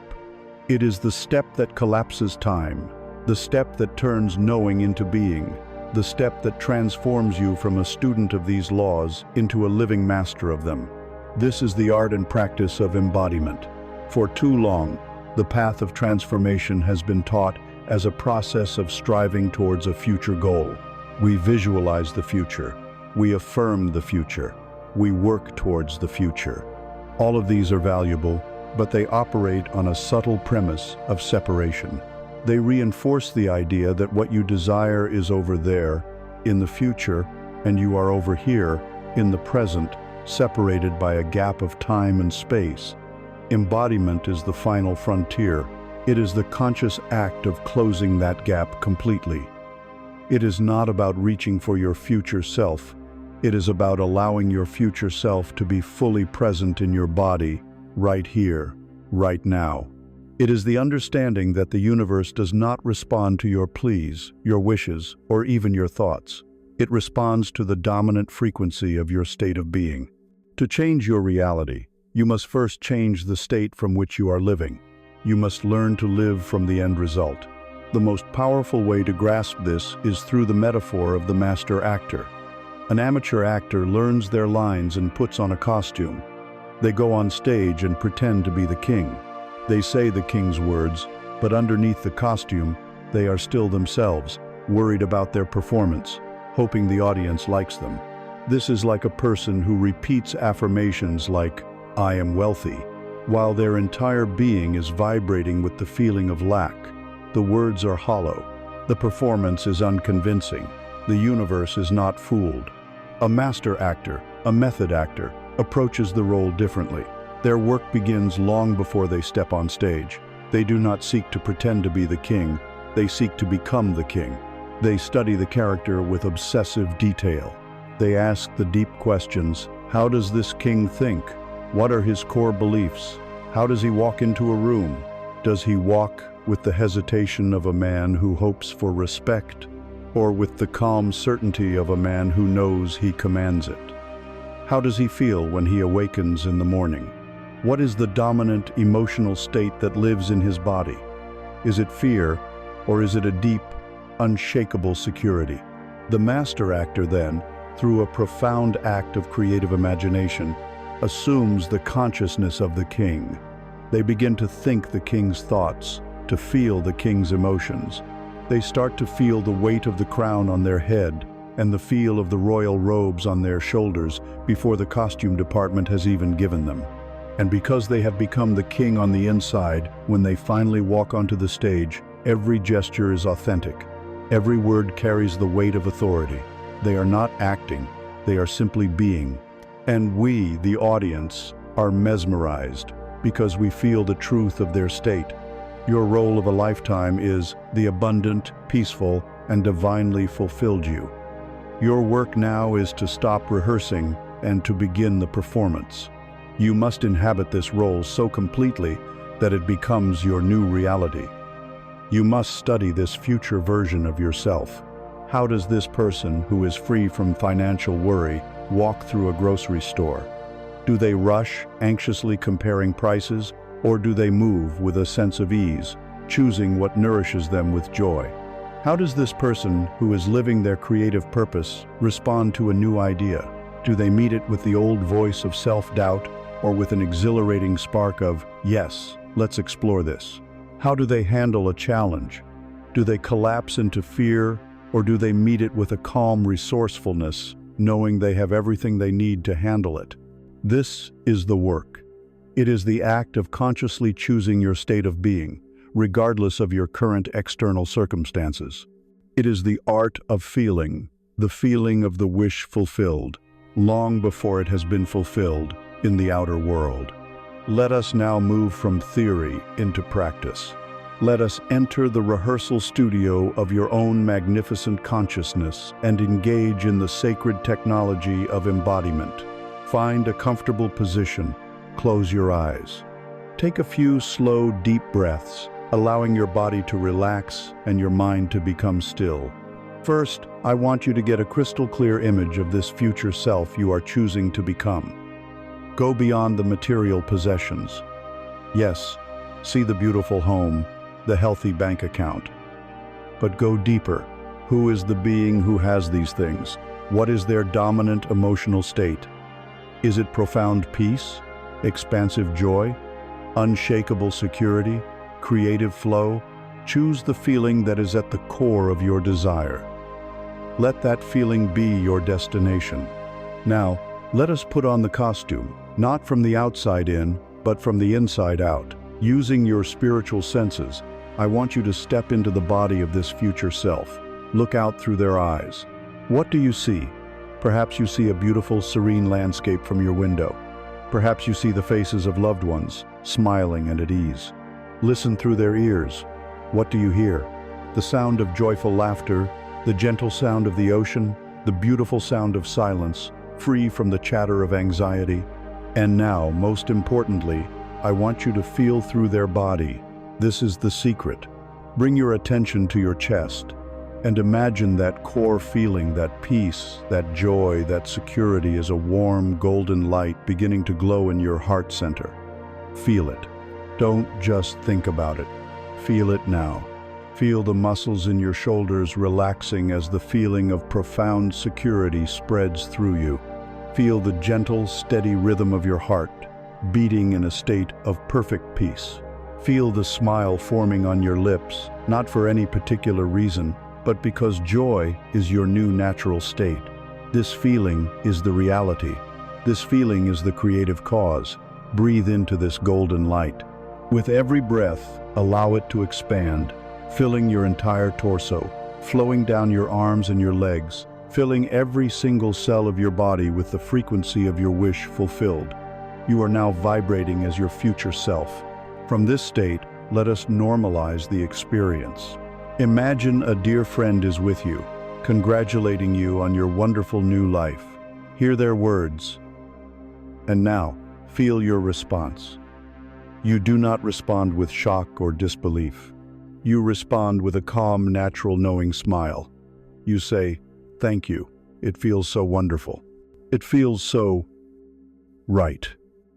By rehearsing this conversation, you are making this new state feel familiar, normal, and natural to your subconscious mind. Now, still within this state, imagine yourself performing one simple, ordinary action. Perhaps you are walking to your desk to pay your bills, but you are not walking with the old energy of dread. You are walking as your abundant self. Feel the sense of calm, of ease, of gratitude as you sit down. You are not worried. You are a masterful steward of your resources. Feel the difference. Or imagine you are answering the phone. You answer not with anxiety, but with a calm, confident presence. You are inhabiting the role. Before you open your eyes, let us create an anchor for this state. While you are feeling this profound sense of peace and fulfillment, gently press your thumb and your forefinger together. Create a conscious link between this physical sensation and this inner state of being. Hold it for a few seconds. This is your anchor. This is your key. Now, slowly, gently, open your eyes. You are back in your room, but something is different. You have brought the frequency of the future into the present. And now, the work is to live from this state. As you move through your day, you will be faced with choices, with moments. At these moments, you can use your anchor. Press your thumb and forefinger together, take a breath, and recall the feeling of your future self.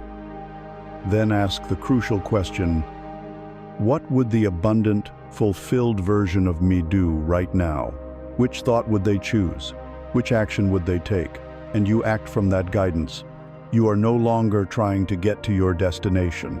You are making every decision from your destination. This creates a powerful feedback loop.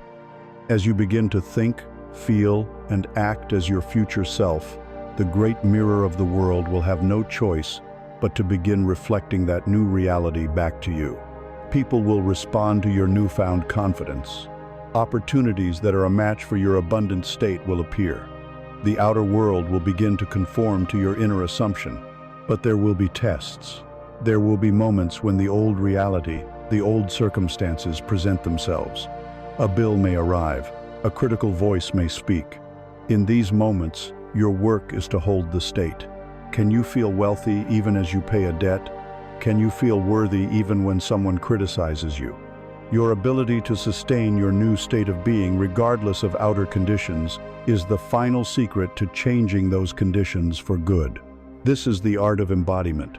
It is the most direct, most potent, and most exhilarating path to creation. You are not waiting for a miracle. You are closing your eyes, feeling the reality of the miracle in your own body, and then opening your eyes to live from that state until the world catches up. You have ceased to be a person asking for abundance. You have become abundance itself. And when you achieve this profound shift in identity, you unlock a new level of relationship with the source of all things. You realize you are not just a customer making a withdrawal from a cosmic bank. You realize you hold the key to the vault. You are ready to understand the truth of the infinite bank of the universe. You have walked the path of embodiment. You have practiced inhabiting the consciousness of your fulfilled self, feeling the reality of your desires before they have appeared in the physical world. You have shifted your core identity from a person who is seeking abundance to a person who is abundance. As you stabilize in this new state of being, a final, magnificent truth reveals itself. You begin to understand the nature of the source from which all things flow. You are now ready to be introduced to your true financial reality, the one that has been waiting for you all along. You are ready to open your account at the infinite bank of the universe. For your entire life, you and everyone around you have been conditioned to believe that you are drawing from a limited supply. It is the core assumption of the scarcity mindset. We have been taught to see the universe as a small, local bank with a finite amount of capital in its vault. We believe there is a cosmic pie of a fixed size, and that we must compete with one another for a larger slice. This belief is the final illusion to be dissolved. It is the ultimate ghost to be released. The truth is that the universe is not a small local bank. It is the central mint of all existence. Its supply is not just vast. It is fundamentally, structurally, and joyfully infinite. Consider the nature of the reality you inhabit. From a single point of infinitesimal size, the universe exploded into being. From a source of pure, undifferentiated potential, it has spun forth trillions of galaxies, each containing billions of suns.